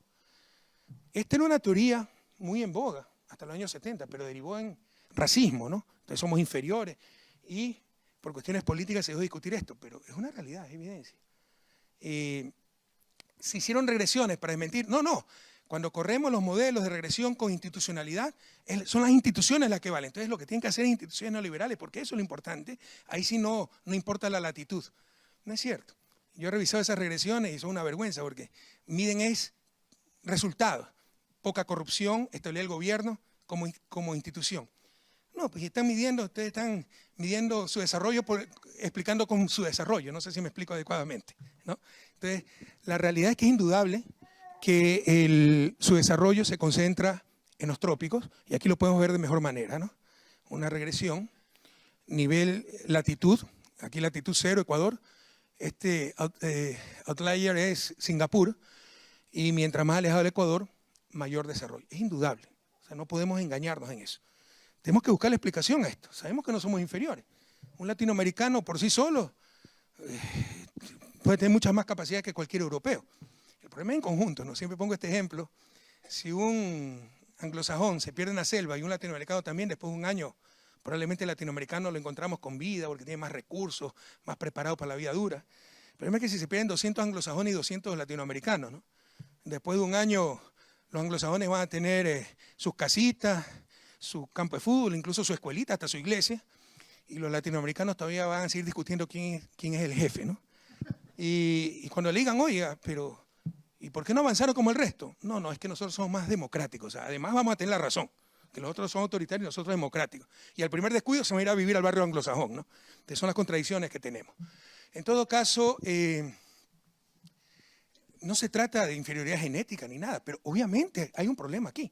Esto es primera vez que lo digo en público y se puede ser mal interpretado, ¿no? Por eso hago tanto preámbulo. Entonces, la respuesta a la incuestionable concentración de su desarrollo en los trópicos debe necesariamente estar relacionada con características climáticas que afectan a toda la zona tropical, de los climas húmedos tropicales de la selva hasta los primaverales climas de los valles interandinos. Esta respuesta sería mucho más plausible si esos rasgos climáticos fueran exclusivamente la zona tropical. Las dos cosas que cumplen con esas condiciones son estabilidad térmica y fotoperiodo. ¿Cuál es la explicación? Tenemos que recurrir un poco hasta la biología. Uno ya se va a poner alterados ahí. En biología se denomina fenotipo a los rasgos físicos y conductuales, conducta, ¿no? De una especie en función de un determinado ambiente. Este fenotipo trasciende el estímulo inmediato del entorno, es decir, son características hereditarias. O sea, se puede heredar las conductas, eso es lo que nos están diciendo, la biología, ¿ya? Y el ser humano es parte, pues, del reino animal. Es parte. ¿Por qué iba a escapar de esta adaptación? Esto es precisamente lo que estudia, y créanme, después de haber investigado esto, cómo me gustaría tener mayor preparación académica en estas áreas, porque hay más respuestas aquí para el desarrollo que en la propia economía, ¿no? En el área de la mente, este es precisamente lo que estudia, en el área de la mente y el comportamiento humano, la psicología evolucionista y disciplinas relacionadas como la ecología del comportamiento o el estudio de nuestra conducta desde un punto de vista evolutivo, y la sociobiología, esto es sumamente importante, un área fascinante, o el estudio de la base biológica de nuestro comportamiento social, ¿ya? ¿Cuál es ese comportamiento social? Tampoco es que nuestra cultura es inferior al resto. Y aquí hay una, le voy a llamar cultura del comportamiento, pero cultura estrictamente hablando son normas, principios, visiones transmitidas socialmente. Aquí estamos hablando de adaptación con respecto al ecosistema, ¿ya? Pero es psicología. Pero vamos a llamarle cultura a todo, comportamiento social. Mi conjetura, primera vez que la digo en público, para que discutan. La psicología tropical es resistente al cambio. Nos acostumbramos a la estabilidad. No teníamos que variar nada. 12 días de luz cada año, se puede cultivar 12 meses al año. Nos acostumbramos a eso, ¿no? Psicológicamente desarrollamos una psicología de no cambio. Hasta antes de la revolución industrial, los recursos naturales eran lo más importante. No se requería grandes cambios. Y por eso hay zonas tropicales, Noráfrica, Norte de África, que eran más ricas que Europa, ¿no? Pero a partir de entonces, sobre todo a partir de entonces, tal vez un poco antes, ¿no? Incluso con la revolución científica, lo más importante es el conocimiento útil y el cambio es permanente. Y como que si estamos adaptados a nuestro entorno y no estamos acostumbrados a ese cambio. Eso no significa determinismo nuevamente, significa adecuada educación, saber distinguir el humo de las nubes, la novelería de los verdaderos cambios que hay que hacer, pero vamos a aprender a cambiar. Y sí se los puedo decir mi testimonio como presidente. Nuestras sociedades son muy resistentes al cambio y sobre todo, lastimosamente, las sociedades ancestrales, los pueblos ancestrales, hacen de la inmovilidad una virtud. El mundo indígena. Los mismos indígenas, dirigentes indígenas más ilustrados dicen, los indígenas caminamos al futuro así de espaldas, viendo al pasado. Cambiar costumbres, tradiciones, es muy difícil y algunas veces es necesario. Entonces, tenemos más dificultad para ese cambio. Conjetura para suscitar discusión. Intentando responder las dos preguntas con las que empecé. Y nuevamente, aquí no espero descubrir el agua tibia, es una contribución. Mucho de esto es recopilación, no lo digo yo, lo han dicho muchos autores, tal vez aisladamente. sí desechamos muchas tonterías que no sirven para nada, ¿ya? ¿Por qué Estados Unidos se desarrolla y nosotros no?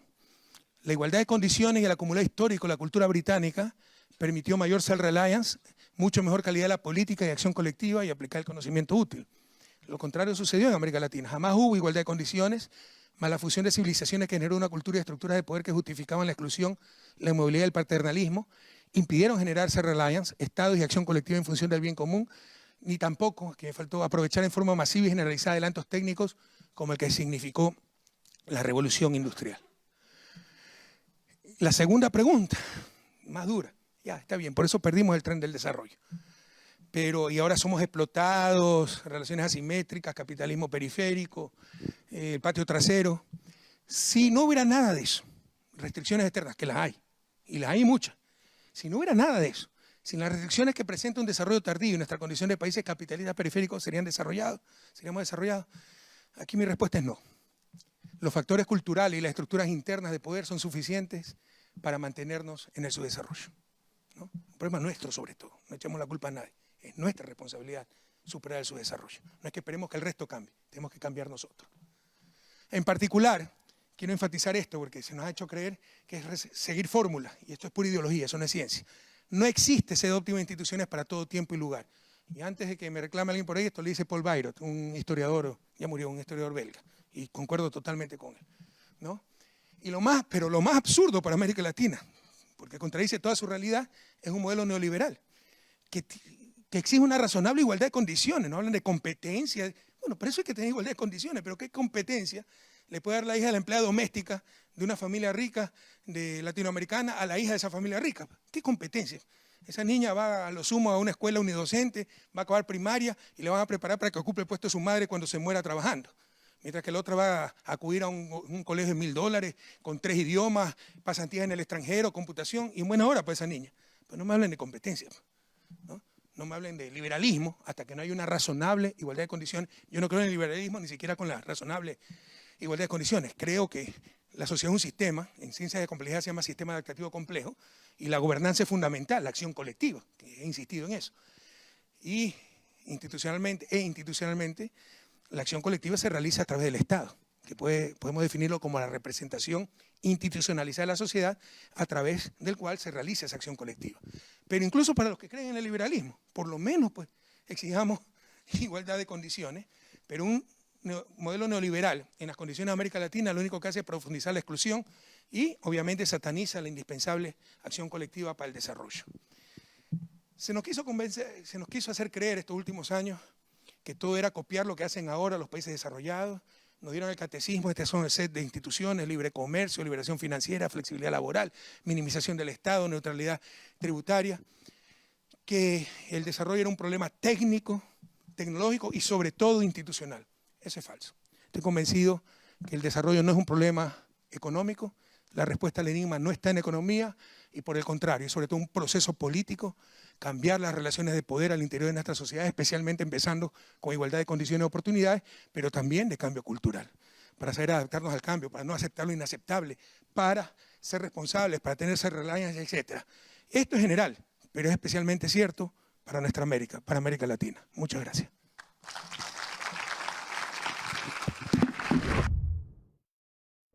Bueno, yo continúo en francés.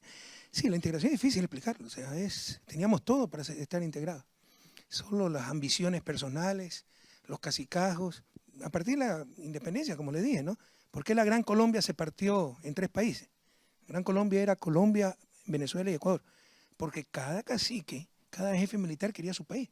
Paz en Venezuela, Santander en Colombia y Flores de segunda línea incluso en Ecuador. Entonces esas ambiciones son las que han dominado América Latina, no se ve lejos, no se ve el bien común. No hay esa voluntad de acuerdo, esa disciplina, porque se requiere disciplina para integración. También entra un poco la ideología, porque el rato en que haya una unión que nos exige hacer ciertas cosas colectivamente, los ultraliberales dicen, no, yo quiero hacer lo que me dé la gana. Y en este caso, y también le hablo con conocimiento de causa, también hay intervención norteamericana que no quiere la integración latinoamericana. Geopolíticamente no le conviene. Entonces ha hecho todo para atentar, pero CELAC no le conviene. ¿Por qué? Porque sabe que nuestro objetivo es reemplazar OEA, y OEA es el Ministerio de las Colonias estadounidenses, ¿ya? Entonces, casi como Francia tenía una secretaría de colonias, creo. ¿Todavía tiene o ya no? Bueno, tenía, ¿no? Una secretaría de ultramar, creo que le llamaban, ¿no? Ya, ultramar. Bueno, Estados Unidos tiene su... Ya, está bien. Entonces Estados Unidos también tiene su Ministerio de las Colonias, se llama OEA. Entonces no le conviene. Y ahí sí ha habido intervención para debilitar la integración y gobiernos títeres que se han prestado para aquello. Lo segundo que me preguntó era... No, sobre la integración, sobre la doctrina Monroe. Ya, nuevamente, eso es la doctrina Monroe, qué malvado, ¿no? Monroe fue un presidente del siglo XIX, cuando está... 1800, claro, 19. Cuando todavía Estados Unidos no tenía capacidad para imponer la doctrina Monroe. Se elaboró antes de tener las capacidades bélicas para imponerla, ¿no? Pero ya tenían, ya veían cuál iba a ser su política exterior en los siguientes decenios. Pero la primera pregunta, ¿no? ¿Por qué fueron ellos los que impusieron una doctrina Monroe y no nosotros? Yo creo que nadie debió imponer, nadie se debe creer propietario de otro país. Pero nuevamente, o sea, ¿por qué ellos lo hacían y no nosotros no? Porque ellos nos quedamos atrás, rezagados. Por supuesto que es inaceptable la doctrina Monroe, eso ya empezó a ejecutarse con el presidente Teddy Roosevelt, ¿no? Y ahí sí, la doctrina del garrote y la zanahoria, eran capaces de invadir países porque no pagaban una deuda, porque le querían cobrar al yate de un millonario, créanme, había invasiones por eso en América Latina, de un millonario norteamericano le querían cobrar impuestos, cosas así. Pero, ¿por qué tienen capacidad de hacer eso y nosotros no de defendernos? Claro, es un abuso, pero ¿por qué se generó esa asimetría de poder cuando las condiciones iniciales, al menos cuando nos independizamos a nivel económico, ya eran prácticamente iguales? Entonces, sí, la doctrina Monroe es un abuso. La doctrina Monroe, por si acaso, es América para los americanos, es decir, la zona de influencia de Estados Unidos es toda América, como colchón de seguridad, así que nadie se mete con América Latina. Esto es nuestro patio trasero. Nosotros mandamos aquí. Pero cuando le emitió Monroe no tenían capacidad todavía de imponerla, ¿no? Eso fue al principio del siglo XX. Pero la primera pregunta, ¿no? ¿Por qué tienen esa capacidad? ¿Por qué permitimos eso? ¿Por qué no nos fortalecimos lo suficiente, ¿no? ¿Por qué perdimos el tren del desarrollo? Todo esto es consecuencia de haber perdido el tren del desarrollo. ¿Okay? Hubo un gran momento hace unos años donde se crearon mecanismos de integración regional como UNASUR, la CELAC, Petrocaribe, ALBA,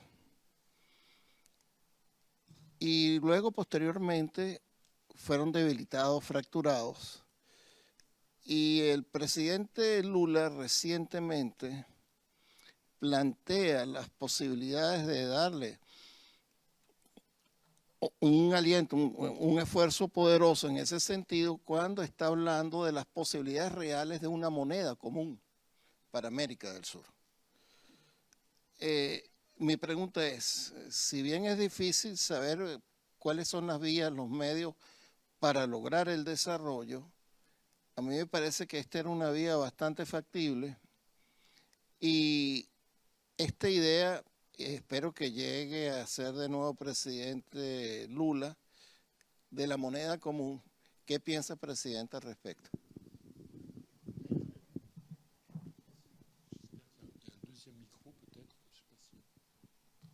Yo totalmente de acuerdo. O sea, la unión monetaria, como en Europa, empezaron con una unión política y poco a poco fueron a la unión monetaria y sería altamente conveniente, sobre todo para los pequeños países como Ecuador, con economía muy abierta, no tengo moneda nacional, pero Bolivia, ¿no? El propio Perú, donde con la movilidad de capitales pues es como un vendaval que arrasa el país y si tienes monedas nacionales es muy difícil de aguantar la depreciación y todo aquello, ¿no? Entonces con monedas regionales pues te va a fortalecer mucho más. Hay algunas condiciones para tener moneda común. Por si acaso la dolarización es diferente a la moneda común, es una moneda extranjera que adoptamos. Adoptamos la política monetaria de un país extranjero. El euro es una moneda común. El Banco Central Europeo, aunque sea, sabe dónde queda Grecia. Pregunta a la Reserva Federal dónde queda Ecuador, que tiene dolarizada la economía, y te dicen África, ¿no? Entonces es mucho más grave la dolarización. Siempre sacrificas algo, ¿no? Algo de política monetaria, pero una moneda común mantiene esa política monetaria. ¿Cuáles son las características para tener? Esa fue la falla de Europa, una moneda común. Hay toda una teoría que se llama Optimum Currency Areas, teoría de las áreas monetarias óptimas, que significa que hay que tener las mismas estructuras económicas y el mismo ciclo económico. Y Grecia no tiene nada que ver con Alemania, ¿no? Entonces ese fue un error. Para compensar, tal vez Texas con Arkansas no tienen el mismo ciclo económico. Para compensar eso y tener la misma moneda se requiere movilidad laboral, que los texanos pueden ir a trabajar a Arkansas si hay crisis en Texas y boom, expansión en Arkansas o viceversa. En teoría, en la Unión Europea puede pasar eso. Los griegos pueden ir a trabajar en Alemania si está en crisis en Grecia. Pero no sucede eso. Entonces, ese ha sido un problema para la Unión Monetaria Europea, un poco forzada porque hay países con estructuras económicas muy diferentes, pero eso es mucho menos grave en América Latina. En América Latina se cumplen más las condiciones que en Europa para tener una moneda común. Y la integración que te estoy planteando, ¿no? Y nosotros discutíamos eso, era también tener bloques monetarios mayores. Yo creo que América Latina, por lo menos, si no una sola moneda para Sudamérica, para Latinoamérica, bloques monetarios de mayor tamaño para protegerse ante una globalización neoliberal donde la movilidad de capitales, quieren que todo se mueva, capitales, mercancías, menos seres humanos. Eso se criminaliza, ¿no? La migración hay que aplastarla. Y no es que caigo en la ingenuidad de decir, no, tienen que aceptar la migración. No, porque no me hablen de que todo es liberar, hay que liberar, porque no es verdad. Liberan lo que les conviene. Entonces, con la liberalización de capitales, los capitales golondrinas arrasan economías pequeñas y abiertas, arrasan su moneda nacional. Entonces, yo creo que América Latina tiene que ir a bloques monetarios de mayor tamaño, ¿no? Y si es posible, por supuesto, una moneda sudamericana o una moneda latinoamericana. Autre question? Oui. Vous vous présentez, alors on va vous apporter un micro et vous vous présentez s'il vous plaît. Bonjour, alors je suis étudiante à l'IHEL et ma question concerne les hypothèses historiques. Quand vous parlez des élites, est-ce que cela fait référence à la burguesia compradora, à la bourgeoisie portuaire du 19e siècle qui aurait impacté, qui aurait provoqué voilà, des problèmes de développement en Amérique latine? Sí, el origen de la élite viene de la colonia, ¿no? La independencia de España fue independencia formal de la dependencia política de España, pero los que continuaron con la dominación fueron los criollos, que eran los españoles nacidos en América Latina, y eran los que tenían en ese momento la propiedad del mayor recurso, que era la tierra, que fue despojada a los pueblos indígenas. Cuando tú ves vas a un país como Ecuador, ves las grandes haciendas en los valles interandinos, súper fértiles, un clima muy agradable, y a los indígenas en las laderas. Pero no es tontos que se fueron allá, pues los expulsaron allá, ¿ya? Ese es el origen de la propiedad de la tierra, y de ahí eso cambió un poco con el tiempo. En el inicio del siglo XX, sobre todo en el caso ecuatoriano, empezó a desarrollarse una burguesía ya no terrateniente a finales del siglo XIX, sino agroexportadora, junto a la burguesía agroexportadora, una burguesía financiera, una burguesía comercial, pero siempre en los mismos círculos, siempre. Es muy difícil que veas a alguien fuera de esos círculos, ¿ya? Claro, puedes encontrar excepciones, pero en general son los mismos círculos y heredas todas esas ventajas. Hay procesos que perpetúan la exclusión y perpetúan privilegios. La CEPAL está hablando mucho de esto, la cultura de privilegio, ¿no? Entonces nos hablan de competencia cuando algunos nacen en cuna de oro y otros nacen sin cuna. Y cuando tienes un apellido, tienes un color de piel que te abre todas las puertas y no te permiten quebrar, no te permite fracasar, pero cuando tienes un color de piel más oscuro, cuando tienes un apellido indígena, se te cierran todas las puertas. E institucionalmente el Estado, o sea, la educación pública prácticamente como que sí, hemos integrado que por definición debe ser de la peor calidad, y allá van los pobres, y se perpetúa entonces ese sistema excluyente. Entonces, tu pregunta fue ¿de dónde vienen las élites? Sí, vienen de la época de la colonia. Esas familias abolengo, que sí, tal vez se han expandido, tal vez ha habido migración. Los latinoamericanos somos muy enovistas, las élites, sobre todo adoramos lo extranjero, entonces comunidades italianas, alemanas, libanesas, pero esencialmente pues esas élites vienen desde la época de la colonia. ¿Okay? Y no es porque han producido, no, han quitado, ¿no? O sea, la apropiación original de la tierra, y de ahí con su poder político no es que han innovado. América Latina tiene una carencia terrible de empresarios innovadores. Tal vez empresarios sí, innovadores. No es que han innovado, ¿no? Han extraído rentas con ayuda del Estado que siempre han dominado. Christophe Ventura, Iris, et puis il y a deux questions derrière. Alors.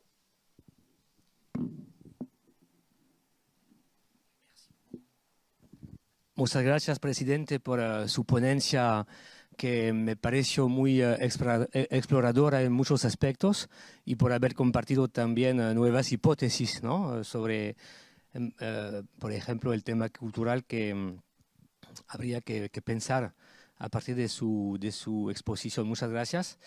Dos cosas. La primera es que me gustaría saber ahora cómo entiende usted su concepto de desarrollo hoy en día. ¿De qué hablamos como tipo de desarrollo? Y la segunda pregunta o segundo comentario, no sé si estará de acuerdo conmigo, pero yo veo una diferencia clave entre el modelo de integración europeo y el tema de la integración en Latinoamérica. Es el siguiente. Si no me equivoco, en América Latina menos de 15% de los intercambios económicos entre países de la región se hacen entre países latinoamericanos. Es decir, que todo el resto, hablamos de exportaciones sobre los mercados mundiales, China, Europa, Estados Unidos. La historia europea es exactamente el contrario. En su dinámica histórica, después de una guerra, países que intercambiaron más de 70-80% de sus bienes y servicios entre ellos, Alemania, no.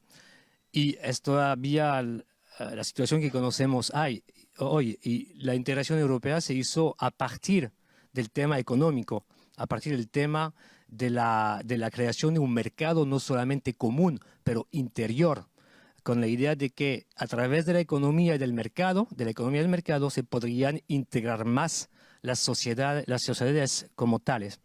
Y yo creo que es un modelo que no está el de la historia latinoamericana y que no estoy seguro que tendría que ser. Pero me gustaría saber lo que opina usted sobre ese comentario. Gracias. Las dos preguntas muy buenas y pertinentes, sí. No definí explícitamente desarrollo. En la exposición que acabo de hacer para cierta izquierda la voy a llamar desarrollista, como algo peyorativo. Bueno, lo que sí está implícita la definición de desarrollo, que es la que utiliza Naciones Unidas, ¿no? El índice de desarrollo humano incluye un aceptable nivel de ingreso per cápita para satisfacer necesidades básicas. Si hay pobreza no puedes hablar de desarrollo. Y para eso necesitas un adecuado ingreso per cápita, crecimiento económico, al menos hasta cierto límite, calidad de vida, salud sobre todo. Lo más importante en el corto plazo para calidad de vida. Tú puedes vivir bien sin saber leer ni escribir, pero con mala salud no puedes vivir bien. Y saber tu puesto en el universo, en la sociedad, con la ilustración, logros educativos. A eso le añadimos equidad, justicia distributiva, y le añadimos sostenibilidad. Obviamente no es el único, y no vamos a llegar a un consenso, definición de desarrollo.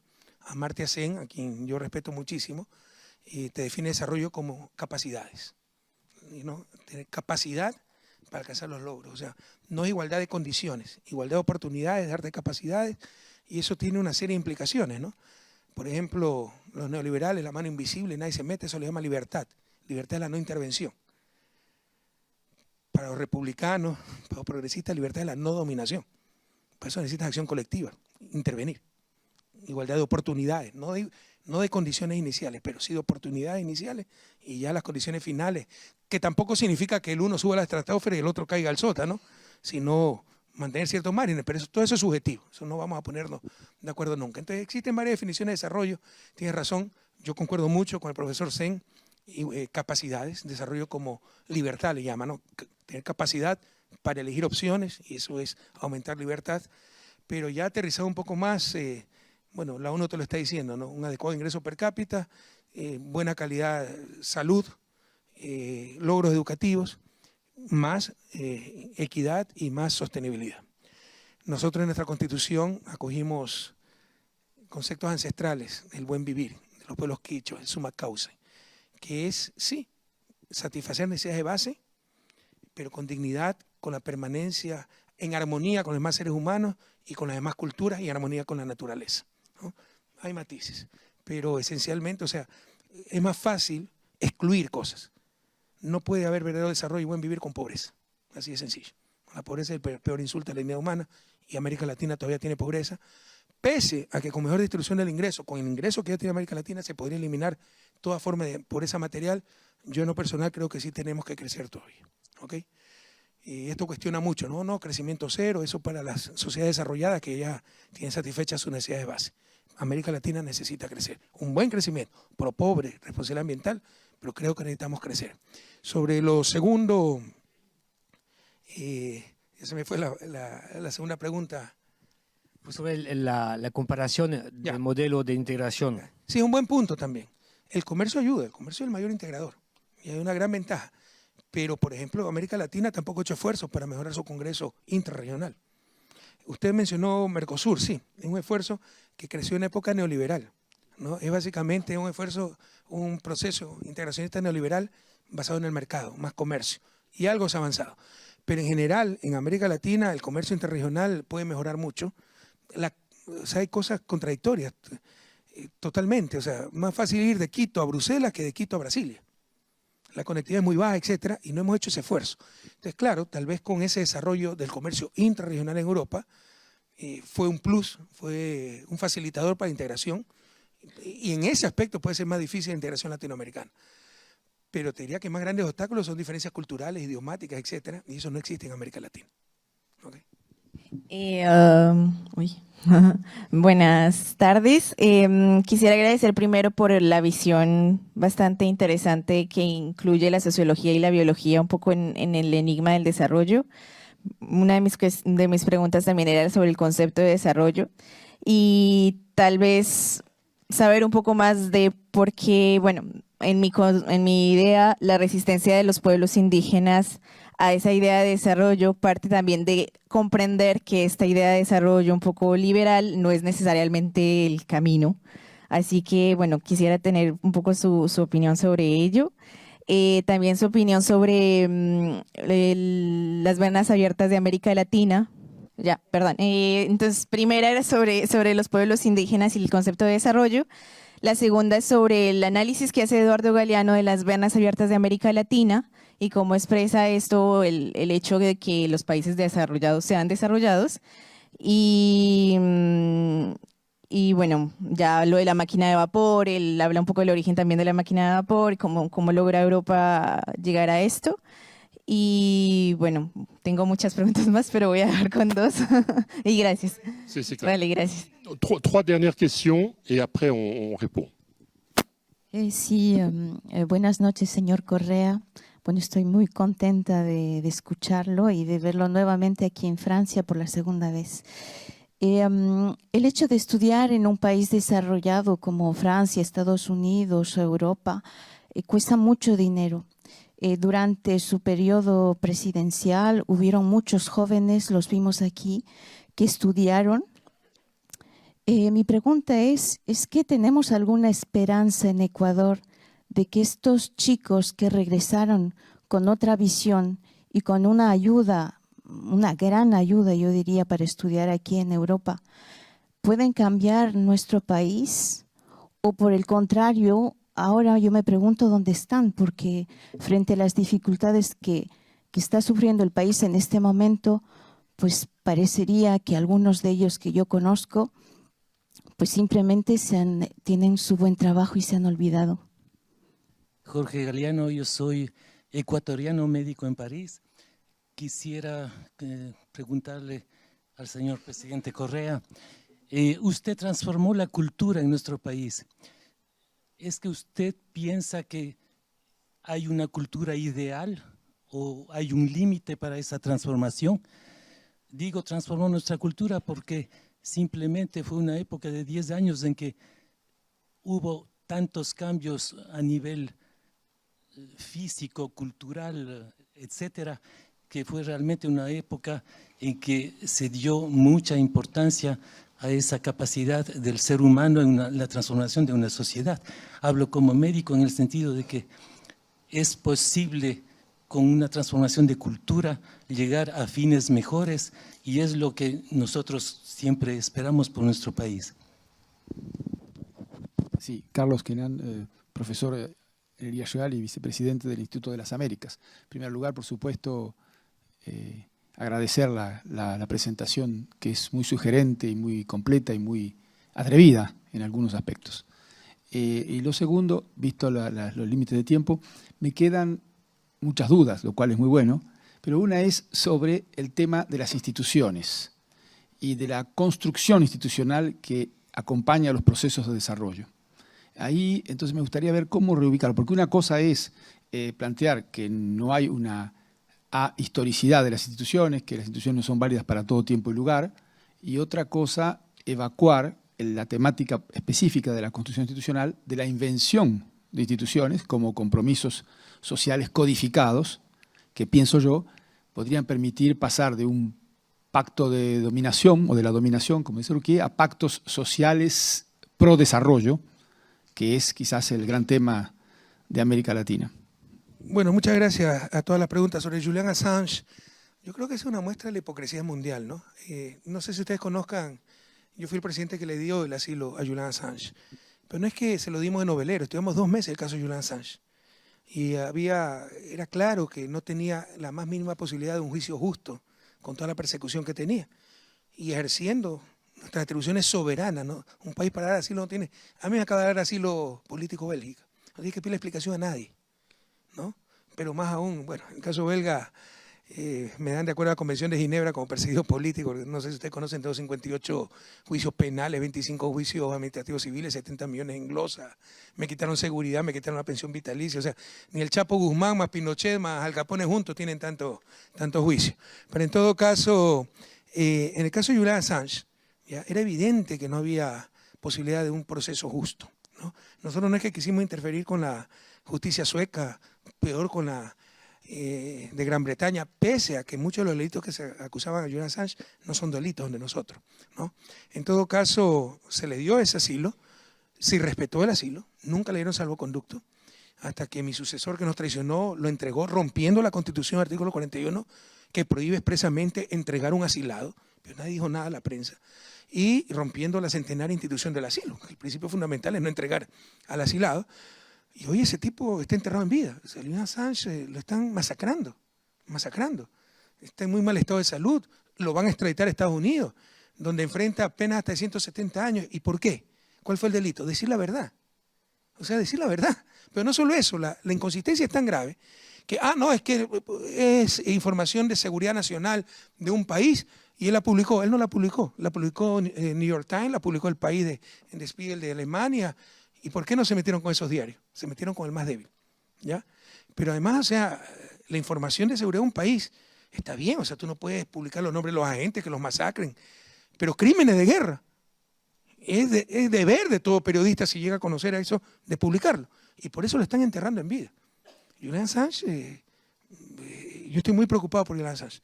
Sé de primera mano cómo está. Mi abogado en Bélgica es el abogado de Julian Assange también, con otro gran amigo, Baltasar Garzón. Y la situación es extremadamente preocupante, y demuestra la hipocresía y sorprendentemente la complicidad de los propios periodistas. Porque ¿dónde están los gremios de periodistas defendiendo a sus colegas, defendiendo el derecho a decir la verdad? Están callados y están permitiendo que los masacre el gobierno británico y Estados Unidos. ¿Okay? Bueno, sobre las venas abiertas, no, esto es...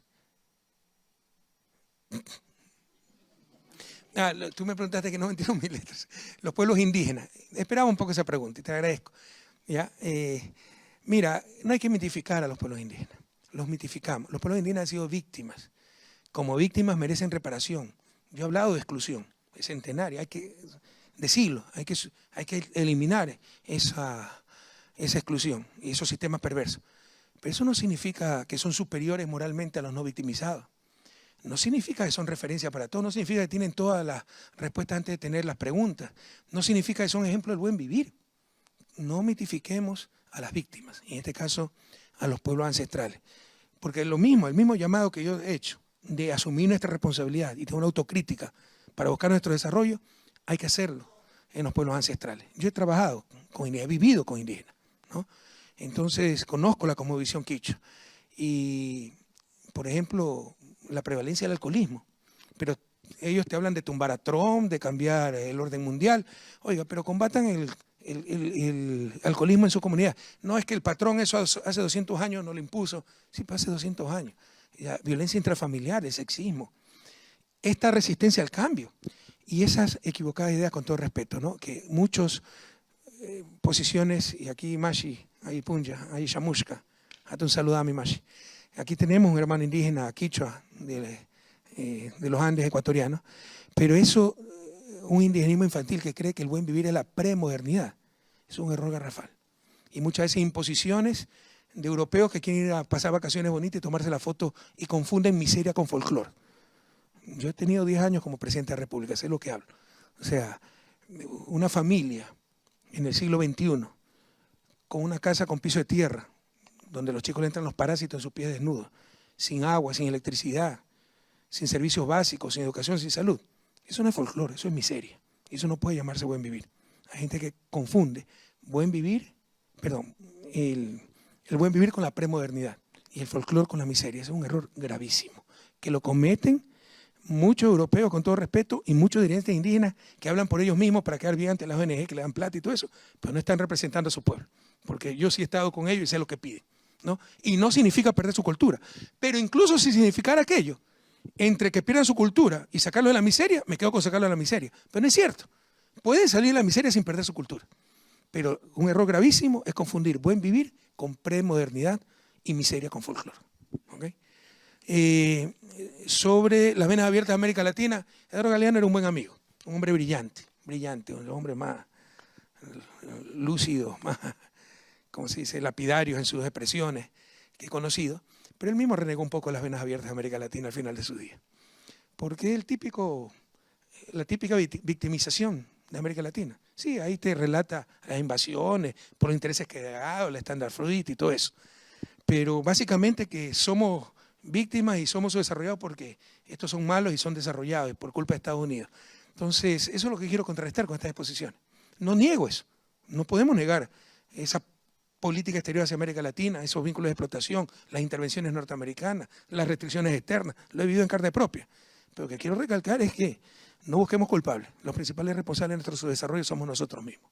Y Eduardo Galeano al final de sus días compartía eso, ¿okay? Cuestionó un poco su propia obra. ¿Ya? Sobre el programa de becas, qué interesante que hayan conocido el programa de becas, nosotros apostamos mucho al talento humano, la riqueza de los países. Algunos dicen Venezuela es un país rico porque tiene petróleo y todo eso. La riqueza del siglo XXI no son los recursos naturales. Tampoco me gusta llamar capital humano. El ser humano no es un factor de producción, es el fin mismo de la producción, el fin mismo de todo. No es una visión antropocéntrica. Nosotros dimos derecho a la naturaleza, pero tampoco caigamos en ese error, que antes lo único importante era el ser humano y ahora es poco menos que un estorbo en la naturaleza. No, sigue siendo lo más importante el ser humano. En todo caso, el talento humano es el principal recurso que cuenta un país. Y con eso construir la única economía que se basa en recursos infinitos, que es la mente humana. Porque todo el resto de economía tiene un límite, la basada en recursos naturales. La única que no tiene límite es basada en el talento humano, en la mente humana. Ese lo apostamos el primer día. Aquí está Guillón, mi ministro. Tú también estuviste, el ministerio coordinador. El presidente de la universidad mencionó que creamos el Ministerio Coordinador de Talento Humano, Ciencia y Tecnología. Era tan importante para nosotros. Creamos el programa más grande del mundo, tal vez. Hasta donde sabemos, solo Dinamarca nos ganaba en porcentaje del PIB para becas. Y yo tengo mucha fe en las becas porque cuando vas al extranjero, a un país desarrollado, yo estudié con becas en Bélgica y en Estados Unidos, no solo aprendes más economía, aprendes una cultura nueva. Aprendes respuestas cuando nosotros estamos planteándonos las preguntas, cambio cultural.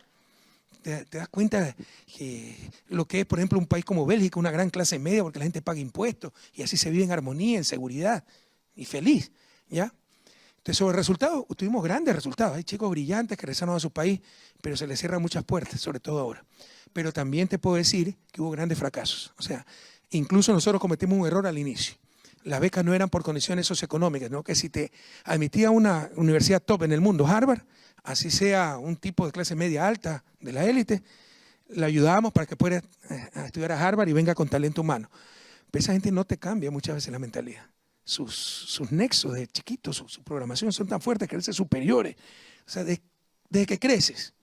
Entonces tú estás en un cuarto con aire acondicionado, con televisión en el mismo cuarto, computadora, y la empleada doméstica en un cuarto sin ventanas, detrás del cuarto de máquina, sin baldosa. De chiquito ves eso y crees que es así. Y crees que tú tienes derecho a vivir bien y la otra no tiene derecho a vivir bien. ¿Ya? Y eso es muy difícil de cambiar.